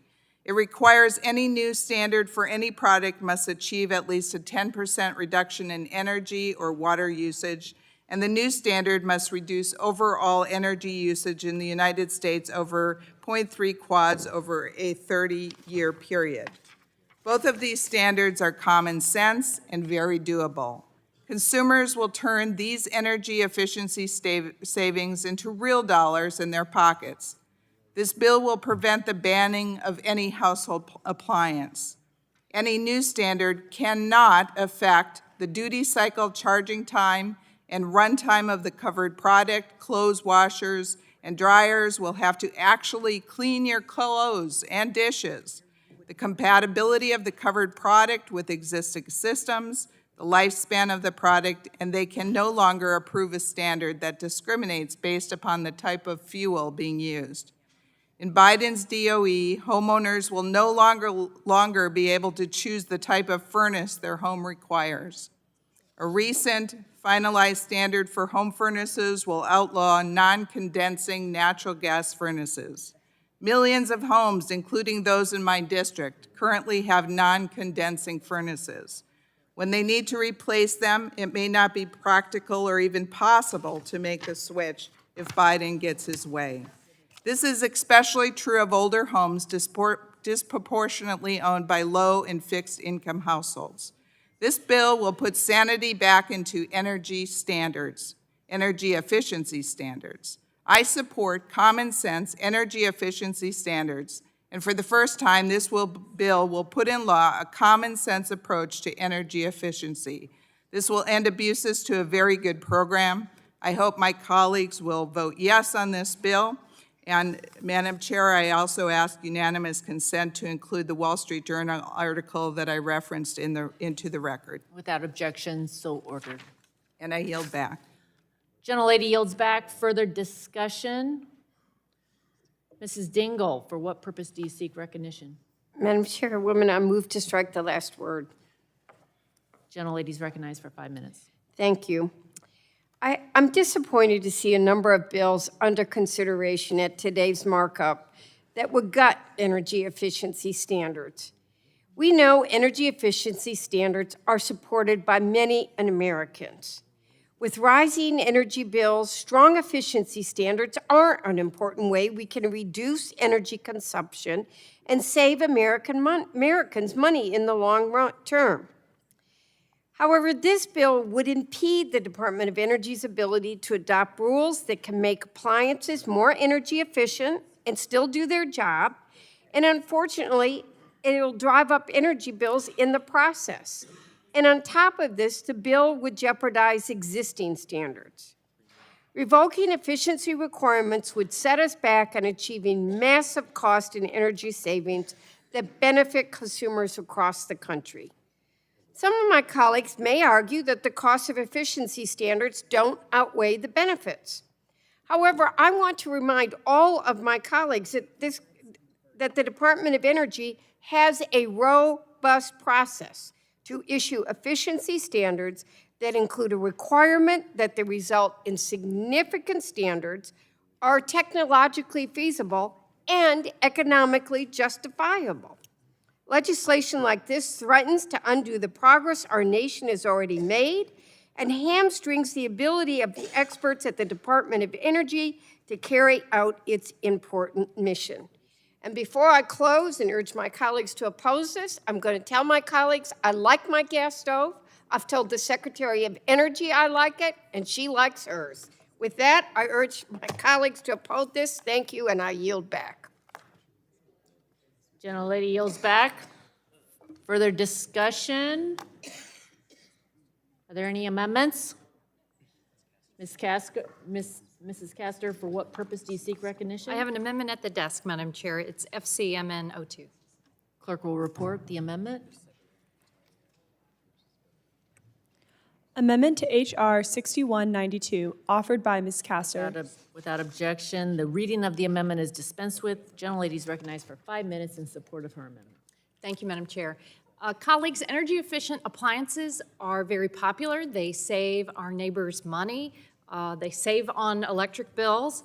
More efficient appliances like washers and dryers and refrigerators and dishwashers think about when you go and you've saved your hard-earned money, you make that investment in your upgraded appliance, and these days, the added bonus is they save you on your electric bill.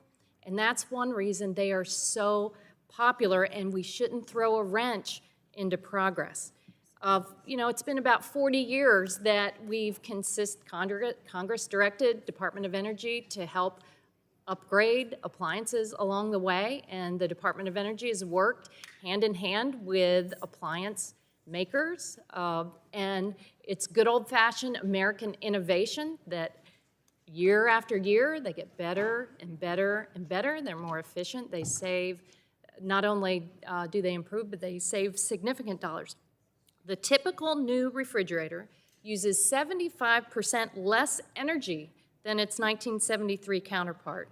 It has 20% more storage capacity and a lot of modern features. Similarly, clothes washers use 70% less energy than 1990. They have 50% more tub capacity. There's no reason to throw a wrench into progress, and there's no reason for my Republican colleagues to ask our hardworking neighbors back home to pay more money. If you could give a title to amendments, my amendment will be titled Hands Out of Our Pocketbooks, because this bill is simply going to cost people more money, and that's why I'm offering this amendment. It would require the Energy Secretary to publish the report on the effects of revoking the existing energy conservation standards. This bill also will hamper energy efficiency savings. It adds a duplicative and not unnecessary new test. I know you always talk about you don't want more bureaucracy. Well, you're adding more bureaucracy because DOE is already required to undergo an extensive process to determine new energy efficiency standards for appliances. In particular, the agency must ensure that standards can be reasonably met by appliance manufacturers and the standards are economically justifiable. This bill also would create a new petition process that would enable future administrations to swiftly revoke energy efficiency standards without any public input. That's just anti-consumer. Ultimately, this bill is just another example of Republicans siding with polluters over the best interests of our hardworking neighbors back home. There's no reason, again, to drive up family energy bills by forcing them to keep old, inefficient, polluting appliances on the market. So I'm siding with the people over polluters, and I urge you to do the same and adopt my amendment. Thank you, Madam Chair. I yield back. Gentlelady yields back for the discussion. Mrs. Lesko, for what purpose do you seek recognition?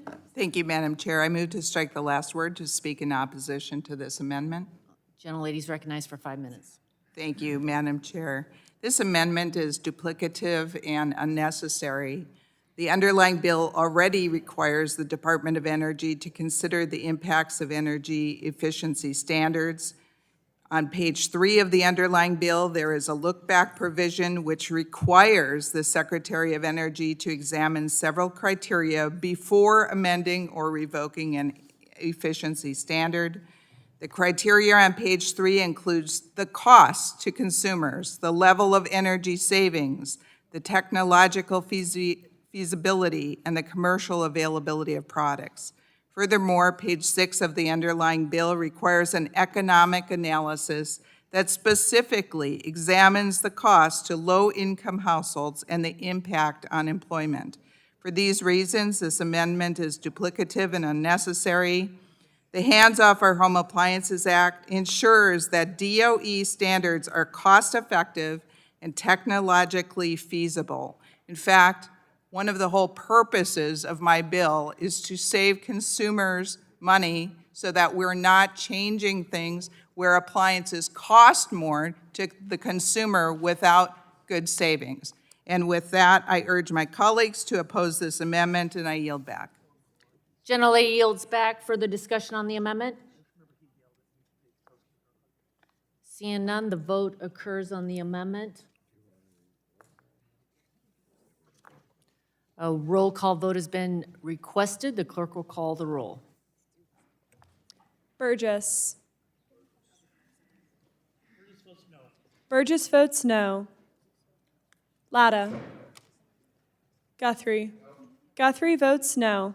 Bilirakis. Bilirakis votes no. I'm sorry. Griffith. Griffith votes no. Johnson. Johnson votes no. Bouchon. Hudson. Hudson votes no. Wahlberg. Wahlberg votes no. Carter. Carter votes no. Duncan. Duncan votes no. Palmer. Palmer votes no. Dunn. Curtis. Lesko. Lesko votes no. Pence. Pence votes no. Crenshaw.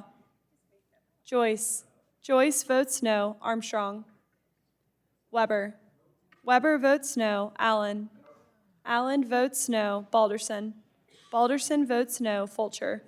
Fulcher votes no. Pfluger. Pfluger votes no. Harshbarger.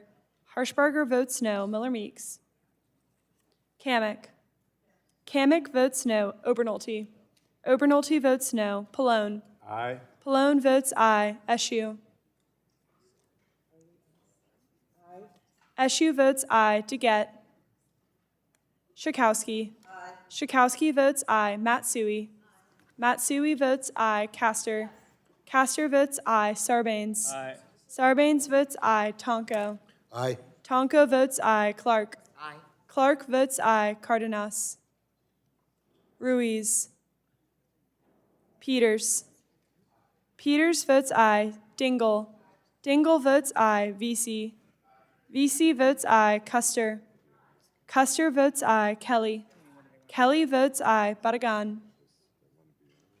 Blunt Rochester. Blunt Rochester votes aye. Soto. Soto votes aye. Craig. Craig votes aye. Schreier. Schreier votes aye. Trahan. Trahan votes aye. Fletcher. Rodgers. No. Rodgers votes no. Madam Chair, how is Latta recorded? Mr. Latta is not recorded. No. Latta votes no. Mr. Armstrong? Mr. Armstrong is not recorded. Mr. Armstrong votes no. Madam Clerk, how is Mr. Bouchon recorded? Bouchon is not recorded. Bouchon votes no. Mr. Crenshaw? Mr. Crenshaw is not recorded. Crenshaw votes no. Mr. Ruiz? Mr. Ruiz is not recorded. Ruiz votes aye. Mr. Cardenas? Mr. Cardenas votes aye. Ms. Berrigan? Ms. Badagan is not recorded. Badagan votes aye.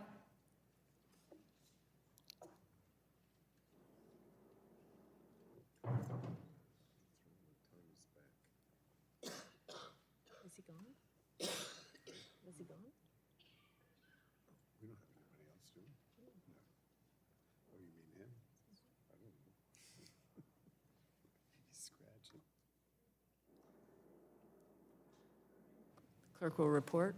Chair Rodgers, on that vote, there were 21 ayes and 26 noes. The noes have it. The amendment is not adopted. Are there further amendments?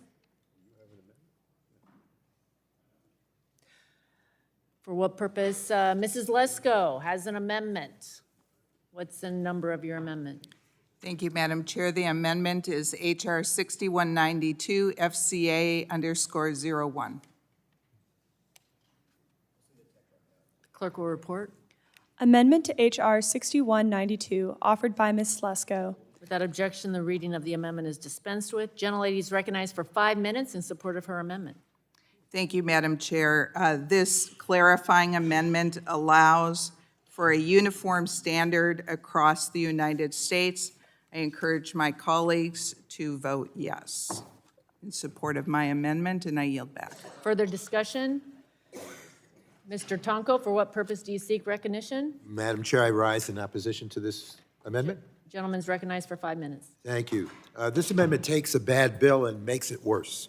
If adopted, this amendment considers a revoked efficiency standard to be considered as in effect for the sole purpose of preempting state action, thus preventing states from issuing related standards. This bill, especially with this amendment, would further gut appliance efficiency standards and risk increasing energy consumption, increasing energy bills, and therefore increasing emissions. Preemption makes no sense here. If the federal government does not intend to protect consumers and promote efficiency, why shouldn't states exercise their right to do so? This amendment shows that the majority is not at all serious about energy efficiency and is committed to making it as difficult as possible to issue efficiency standards at the state and the federal levels. I oppose this amendment and urge my colleagues to vote against this amendment and the bill as a whole. And with that, Madam Chair, I yield back. Gentleman yields back. Further discussion on the amendment? The vote occurs on the Lesko amendment. All those in favor say aye. Aye. Opposed, no. The ayes have it. The amendment is adopted. You do want a roll call on Lesko? On the Lesko amendment? Okay, okay. Are there further amendments?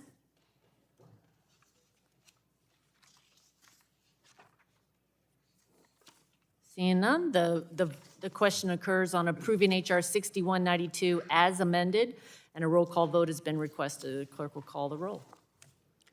Burgess. Burgess votes aye. Latta. Latta votes aye. Guthrie. Guthrie votes aye. Griffith. Griffith votes aye. Bilirakis. Bilirakis votes aye. Johnson. Johnson votes aye. Bouchon. Bouchon votes aye. Hudson. Hudson votes aye. Wahlberg. Wahlberg votes aye. Carter. Carter votes aye. Duncan. Duncan votes aye. Palmer. Palmer votes aye. Dunn. Curtis. Lesko. Lesko votes aye. Pence. Pence votes aye. Crenshaw. Crenshaw votes aye. Joyce. Joyce votes aye. Armstrong. Armstrong votes aye. Weber. Weber votes aye. Allen. Allen votes aye. Balderson. Balderson votes aye. Fulcher. Fulcher votes aye. Pfluger. Pfluger votes aye. Harshbarger. Harshbarger votes aye. Miller Meeks. Kamek. Kamek votes aye. Obernolte. Obernolte votes aye. Pallone. No. Pallone votes no. Eschew. Eschew votes no. DeGette. Schakowsky. Schakowsky votes no. Matsui. Matsui votes no. Castor. Castor votes no. Sarbanes. No. Sarbanes votes no. Tonko. No. Tonko votes no. Clark. Clark votes no. Cardenas. Cardenas votes no. Ruiz. Ruiz votes no. Peters. Peters votes no. Dingle. Dingle votes no. Vesey. Vesey votes no. Custer. Kelly. Kelly votes no. Badagan. Blunt Rochester. Blunt Rochester votes no. Soto. Soto votes no. Craig. Craig votes no. Schreier. Schreier votes no. Trahan. Trahan. Trahan votes no. Fletcher. Rodgers. Aye. Rodgers votes aye.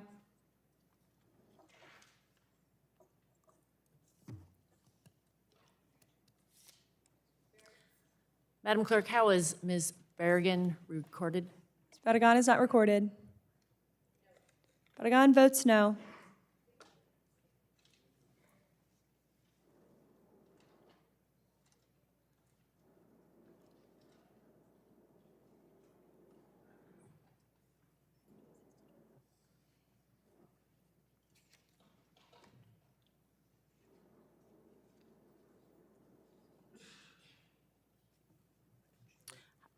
Clerk will report. Chair Rodgers, on that vote, there were 26 ayes and 20 noes. Ayes have it. Bill is adopted. Chair calls up HR 6185 and asks the clerk to report. HR 6185, a bill to require coordination among federal agencies on regulatory actions that affect the Without reliable objection, the first reading operation. of the bill is dispensed with. The bill will be open for amendment at any point. Mr. Duncan, for what purpose do you seek recognition? Madam Chair, I'm asked to speak on the bill. You're recognized for 5 minutes. Thank you. This bill would amend the Federal Power Act to require coordination between FERC and any federal agency promulgating a regulation that could threaten the reliability of the bulk power system. The electric system is vital for all aspects of our economy. FERC's mission is, in part, to ensure reliable, safe, secure, and economically efficient energy services at a reasonable cost. In order to ensure reliable energy services, FERC, in consultation with NERC, must be able to share its expertise on the impacts to reliability when an agency proposes rules that affect that reliability. Years of policies favoring certain types of resources are jeopardizing the survival of dispatchable generation and hampering the ability of grid operators to maintain reliability. The Energy Subcommittee heard from many voices in recent hearings, FERC, NERC, and the grid operators, about the reliability crisis facing our electric grid. In fact, according to NERC's recent winter reliability assessment, a large portion of the North American bulk power system is at risk of insufficient electricity supplies during peak winter conditions. These predicted blackouts are not a result of severe weather or the lack of transmission capacity, but because of forced retirement of reliable dispatchable generation units, many the result of regulations or market subsidies. Regulations from agencies like EPA seek to impose political agendas that would drastically alter the makeup of our energy and electric system without proper consideration for or analysis of grid reliability impacts. For example, there is a Clean Power Plan 2.0 proposal, which essentially aims to regulate coal and eventually natural gas out of electricity generation. We heard from FERC, grid operators, and the states in various hearings and letters that the EPA did not consult with them or incorporate their feedback when developing the proposal. In fact, in a response to the Senate Republican inquiry, FERC Commissioner Danley wrote that he has, quote, concerns that EPA did not offer the Commission an appropriate opportunity to study the reliability impacts of the proposed rule, unquote. In a letter to EPA commenting on the proposed rule, Danley also stated that, quote, when proposing a rule with such profound consequences, responsible decision-making requires hard data, unquote. My legislation puts requirements in place to ensure agencies like the EPA get that hard data before proposing consequential rules like the Clean Power Plan 2.0. And Congress is not the only one calling for measures like the GRID Act. At FERC's recent annual Reliability Technical Conference, multiple witnesses from utilities to states asked FERC to study the reliability impacts of EPA's proposed Clean Power 2.0. The GRID Act is necessary to ensure affordable, reliable electricity for Americans by requiring that agencies coordinate with FERC, the agency that Congress has put in charge of reliability, before proposing policies that undercut grid reliability. So I urge my colleagues to support H.R. 6185, and with that, I yield back. Gentleman yields back. Further discussion? For what, Ms. Castor, for what purpose do you seek Just strike recognition? the last word. Gentlelady's recognized for 5 minutes. Thank you, Madam Chair. Members, I rise in opposition to the GRID Act. There is a lot that we have to do working together to modernize America's electric grid, but this is not it. I have great respect for the subcommittee chairman from South Carolina, but he's really soft-pedaling the impact of this proposed bill. It's pretty darn radical, because what it would do, it would elevate FERC above every other agency. They'd kind of create this super agency that would rule over other cabinet level agencies. It's really another attempt by my GOP colleagues to throw a wrench into energy efficiency and the move towards clean energy and all we're trying to do to reduce pollution. It doesn't simply encourage the agencies to come talk with FERC or say we're going to coordinate it. It puts FERC in charge. FERC could veto any rule or action by any other federal agency. That's unprecedented, and frankly, it's absurd. No other federal agency has the power to veto another agency's rule in this way.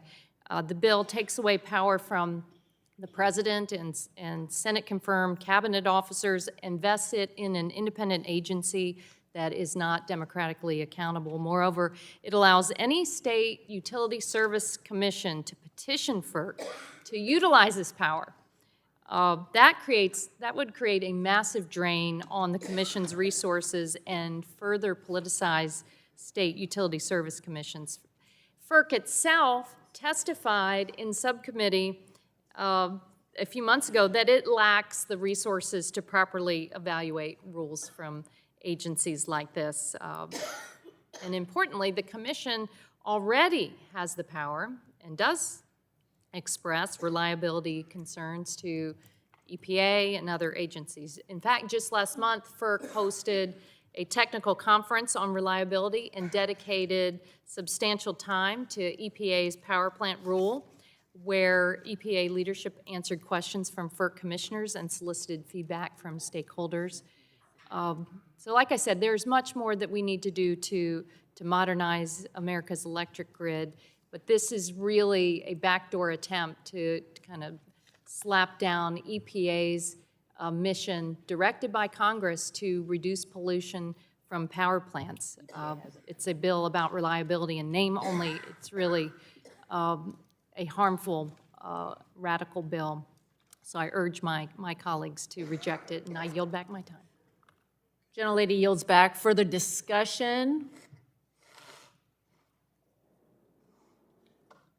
Any amendments? Ms. DeGette? I have an amendment at the desk, FC_MN_02. The clerk will report the amendment. Amendment to H.R. 6185, offered by Ms. DeGette. Page 1, line 8, strike section... Without objection, the reading of the amendment is dispensed with. Gentlelady is recognized for 5 minutes in support of her amendment. Thank you, Madam Chair. Madam Chair, I offered this amendment at the subcommittee markup back in October, but I think the issue it raises is so fundamental and existential to the bill, it bears repeating. In September, the Energy Subcommittee heard testimony from FERC's Director of its Office of Electric Reliability. He clearly stated FERC does not have the ability or the staff capacity to review all the rules emerging from other agencies for their impact on power sector reliability. It just simply doesn't. He was clear enough that the headline in E&E News the next morning was, quote, FERC official rejects Republican bill targeting Biden rules, end quote. Madam Chair, Mr. Chairman, I'd like to ask unanimous consent to put that article into the record. Without objection, so ordered. And frankly, building off the point that Representative Castor just raised, I'm glad that the reporting on this bill was able to see right through the claim that it's about reliability, because it's not. It's about continued attacks on greenhouse gas and efficiency rules by the other side. But more to the point, the bill would be simply impossible to implement right now. It demands that FERC do something that FERC itself admits it has no power to do, not just from a hiring standpoint, but also from an access to data, information, and modeling capabilities standpoint. Analyzing the impact of rules on the electric sector is a tricky task, and we're asking FERC to do it without giving it the resources to properly do so. So I have a number of concerns with the bill, as you can hear. The amendment would not fix all of them, but it would fix the most egregious by simply insisting that the bill's requirements not take effect until FERC has certified it has sufficient capacity to carry out the bill's mandate. I'm sure everybody will want to support this amendment because they want FERC to be able to do its job. If you think the testimony we heard back in September was incorrect, then FERC will be able to certify that it can carry out the bill the day after enactment and nothing will change. If, however, the testimony from the guy in charge was accurate, this amendment will save us and the industry from being thrown into uncertainty, as FERC is required to do something that it simply lacks the ability to accomplish. And so I'm sure, as I said, everybody will support it. I urge your support, and I yield back. Gentlelady yields back. Anyone else seeking recognition on the bill?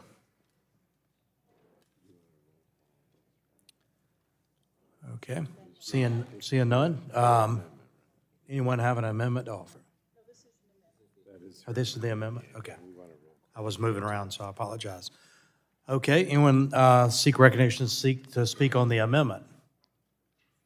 Seeing none, all those in favor say aye. He's asked for a roll call vote, so let's just proceed on to that. Clerk will call the roll. Burgess. Burgess votes no. Latta. Latta votes no. Guthrie. Guthrie votes no. Griffith. Griffith votes no. Bilirakis. Bilirakis votes no. Johnson. Bouchon. Bouchon votes no. Hudson. Wahlberg.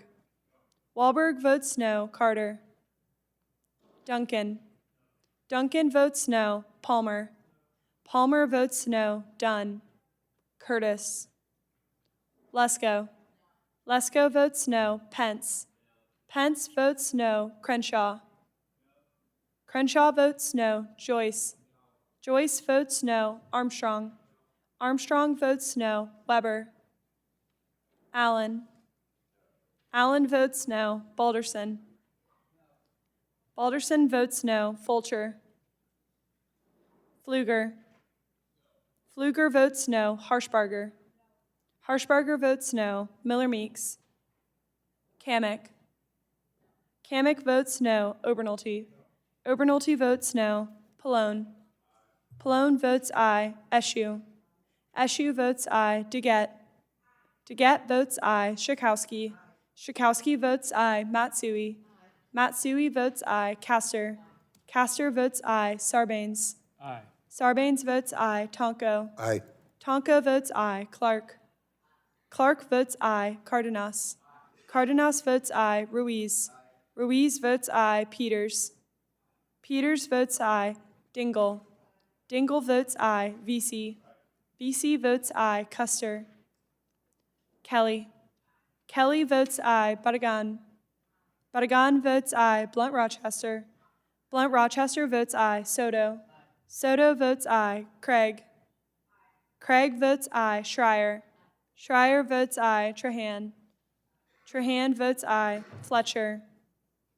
Rodgers. Rodgers votes no.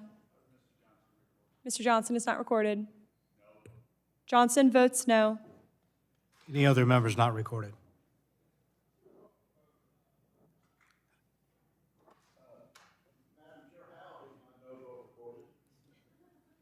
Mr. Weber is not recorded. Weber votes no. Any other members unrecorded? How's Mr. Fulcher recorded? Mr. Fulcher is not recorded. Fulcher votes no.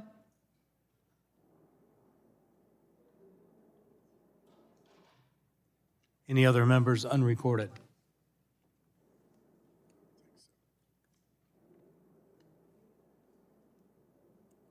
Clerk will report the tally. Chair Duncan, on that vote, there were 21 ayes and 24 noes. The amendment is not agreed to. Are there any other amendments to be offered? Seeing none, we'll proceed to the bill as not amended, and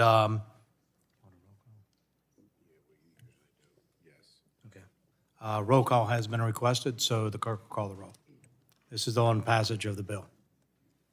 Burgess. Burgess votes aye. Latta. Latta votes aye. Guthrie. Guthrie votes aye. Griffith. Griffith votes aye. Bilirakis. Bilirakis votes aye. Johnson. Bouchon. Bouchon votes aye. Hudson. Wahlberg. Wahlberg votes aye. Carter. Duncan. Duncan votes aye. Palmer. Palmer votes aye. Dunn. Curtis. Lesko. Lesko votes aye. Pence. Pence votes aye. Crenshaw. Crenshaw votes aye. Joyce. Joyce votes aye. Armstrong. Armstrong votes aye. Weber. Allen. Allen votes aye. Balderson. Balderson votes aye. Fulcher. Fulcher votes aye. Pfluger. Pfluger votes aye. Harshbarger. Harshbarger votes aye. Miller Meeks. Kamek. Kamek votes aye. Obernolte. Obernolte votes aye. Pallone. Pallone votes no. Eschew. Eschew votes no. Duguette. Duguette votes no. Schakowsky. Schakowsky votes no. Matsui. Matsui votes no. Castor. Castor votes no. Sarbanes. Sarbanes votes no. Tonko. No. Tonko votes no. Clark. No. Clark votes no. Cardenas. No. Cardenas votes no. Ruiz. No. Ruiz votes no. Peters. Peters votes no. Dingle. Dingle votes no. VC. VC votes no. Custer. Kelly. Kelly votes no. Badagan. Badagan votes no. Blunt Rochester. Blunt Rochester votes no. Soto. Soto votes no. Craig. No. Craig votes no. Schreier. Schreier votes no. Trahan. Trahan votes no. Fletcher. Rodgers. Rodgers votes aye. Are there any members unrecorded? How's Mr. Carter reported? Carter's not recorded. Carter votes aye. How's Mr. Johnson recorded? Johnson is not recorded. Johnson votes aye. Any other members unrecorded? Seeing none, the clerk will report the roll call.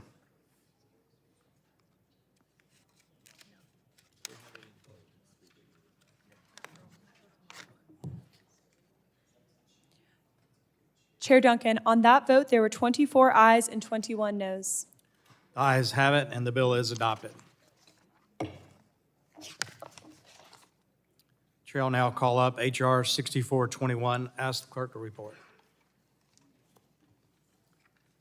H.R. 6421, a bill to prohibit the Secretary of Energy from enforcing energy-efficient standards applicable to manufactured housing and for other purposes. Without objection, the first reading of the bill is dispensed with. The bill would be open for amendment any time so ordered.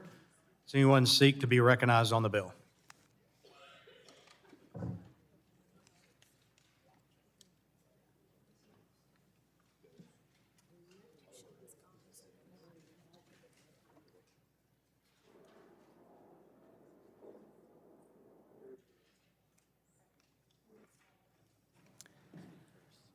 For what purpose does Dr. Bashan seek recognition?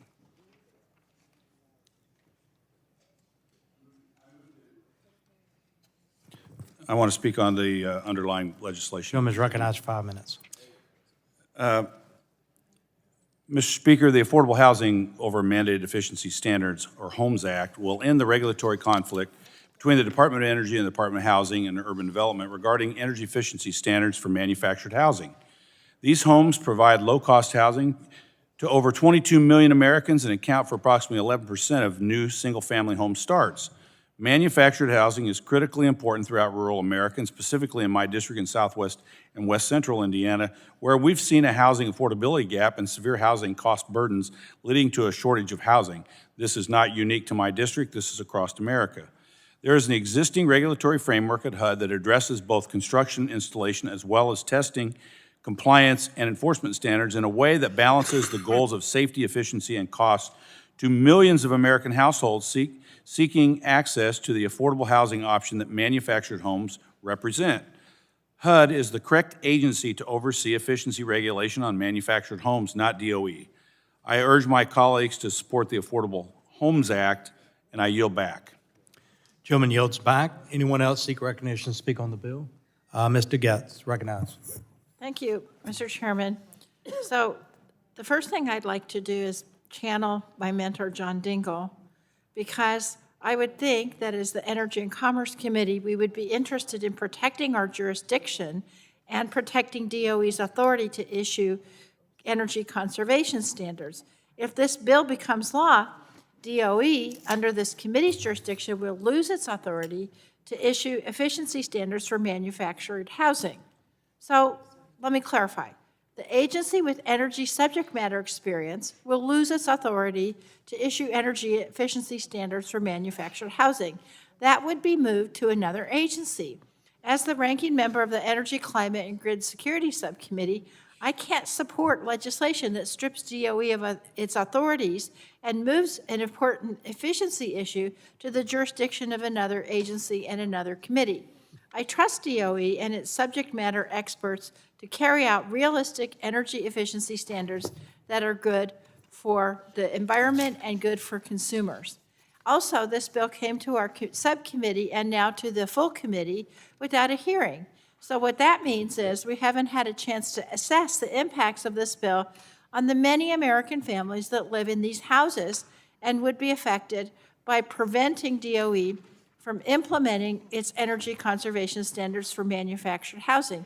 I would note that the types of people who buy these types of homes are lower income people who already pay a higher percentage of their income for their utilities.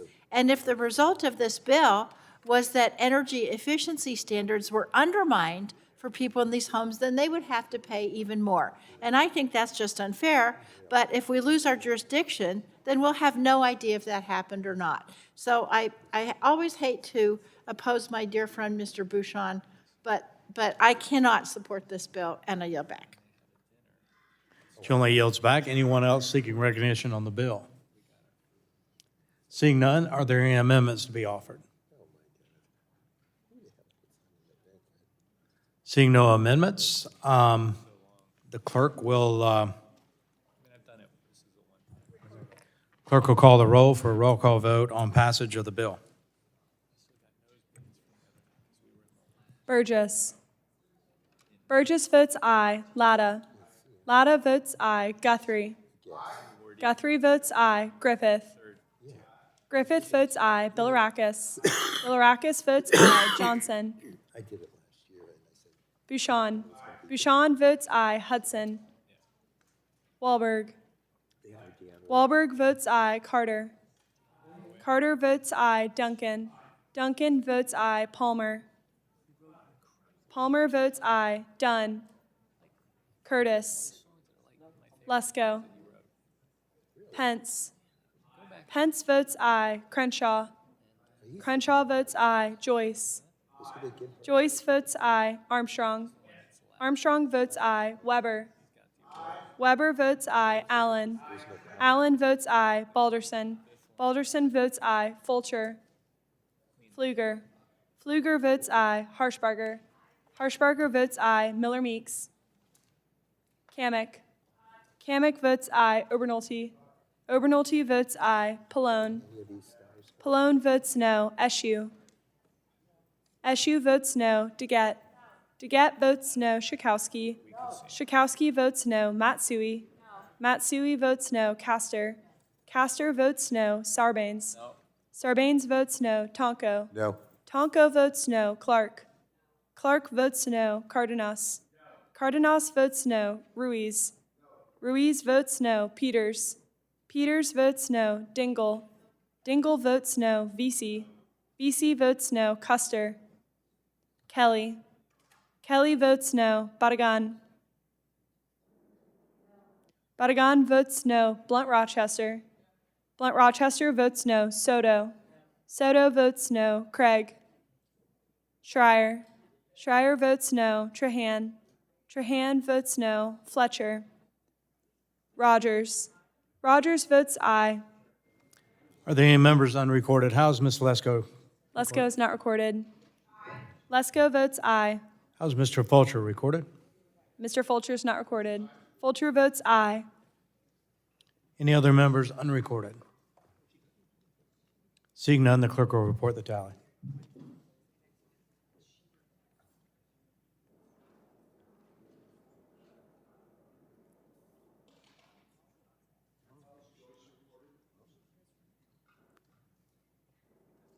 Joyce is recorded as aye.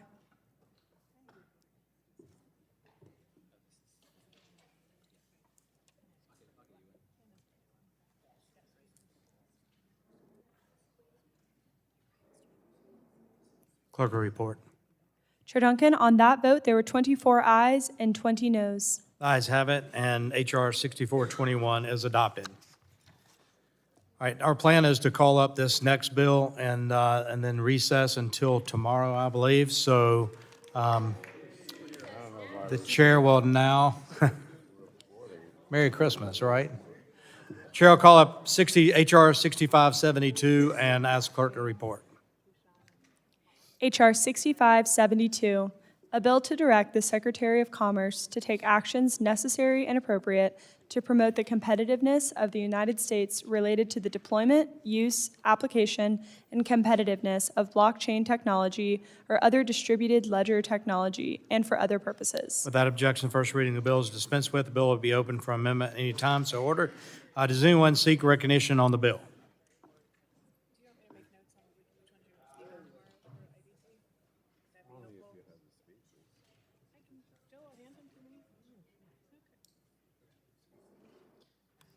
Mr. Bouchon is recognized. Sorry, Mr. Chair.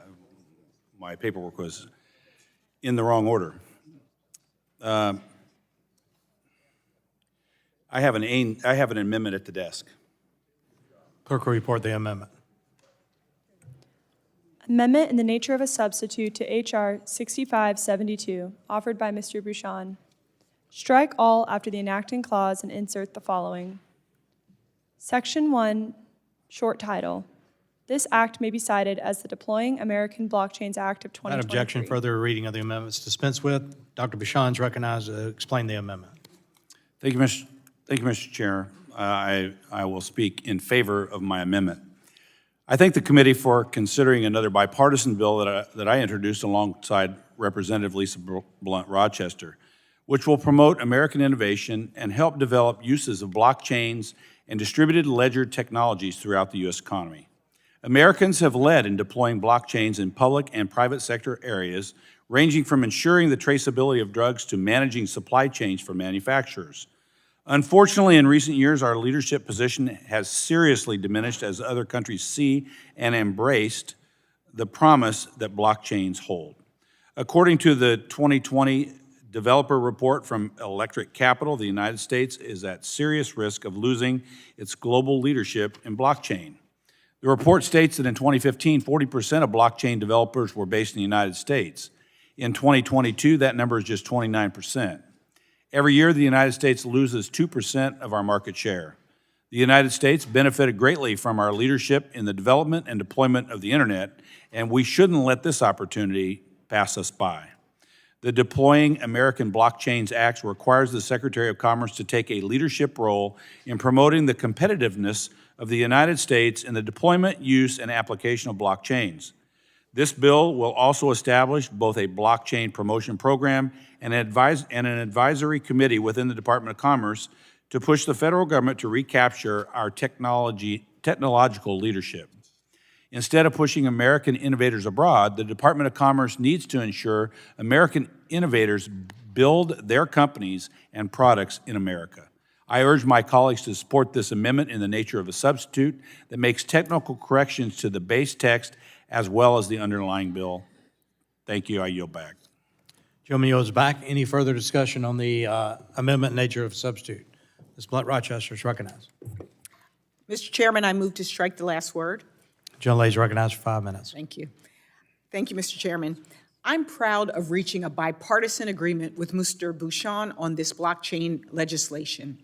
Blockchain, also known as distributed ledger technology, allows for complex processes to occur without the need for expensive and centralized equipment. Because blockchain is decentralized, it offers both business and consumers a promising solution to some of the tech anxieties facing Americans today. Blockchain could allow consumers to see firsthand how their data is being used. Blockchain offers potentially powerful cybersecurity solutions, as its distributed nature means fraudsters could be required to fake and manipulate data with a majority of the blockchain network. The potential scalability of the technology without relying on the costly and cumbersome infrastructure of traditional information technology could lead to new small business opportunities and greater competition in the tech sector. These promising applications of blockchain may not materialize if we do not adopt smart policy. What businesses need right now is leadership from the U.S. government to ensure America is writing the rules of the road and setting the right course for the adoption of this technology. Our economy needs impartial experts to help demystify blockchain, map out its risks along with its benefits, and provide informed guidelines to the cost and benefits of using this technology.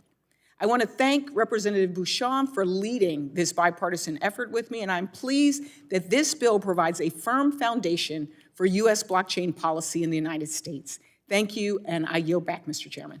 Gentlelady yields back. Any further discussion on the Ains?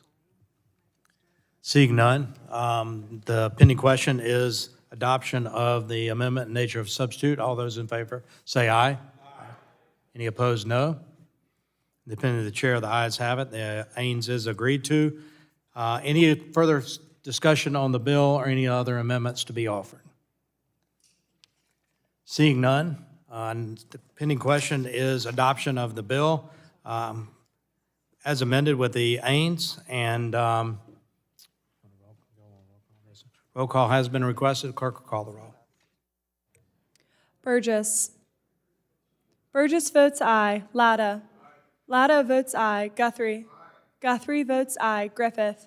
Griffith votes aye. Bilirakis. Bilirakis votes aye. Johnson. Bouchon. Bouchon votes aye. Hudson. Wahlberg. Wahlberg votes aye. Carter. Carter votes aye. Duncan. Duncan votes aye. Palmer. Dunn. Curtis. Lesko. Lesko votes aye. Pence. Pence votes aye. Crenshaw. Crenshaw votes aye. Joyce. Armstrong. Armstrong votes aye. Weber. Weber votes aye. Allen. Allen votes aye. Balderson. Balderson votes aye. Fulcher. Pfluger. Pfluger votes aye. Harshbarger. Miller Meeks. Kamick. Kamick votes aye. Obernolte. Obernolte votes aye. Pallone. Pallone votes aye. Eschew. Eschew votes aye. DeGette. DeGette votes aye. Schakowsky. Schakowsky votes aye. Matsui. Matsui votes aye. Castor. Castor votes aye. Sarbanes. Sarbanes votes aye. Tonko. Aye. Tonko votes aye. Clark. Clark votes aye. Cardenas. Cardenas votes aye. Ruiz. Ruiz votes aye. Peters.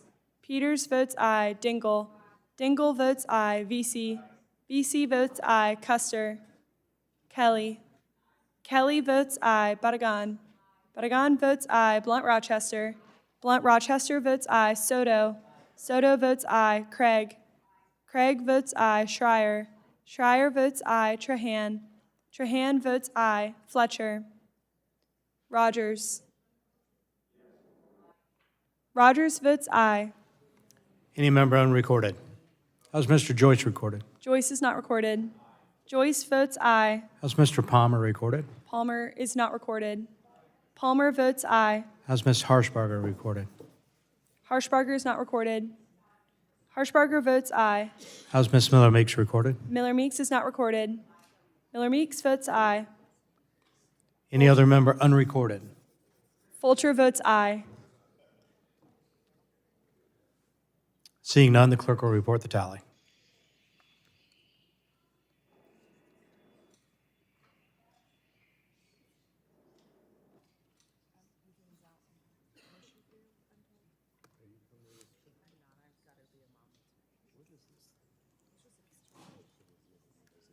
Report the tally.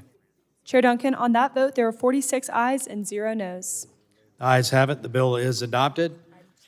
All right, so where we are, we're at stopping point, and we're going to take up H.R. 6571 as the next bill tomorrow morning at 10 o'clock. And with that, the committee will stand in recess.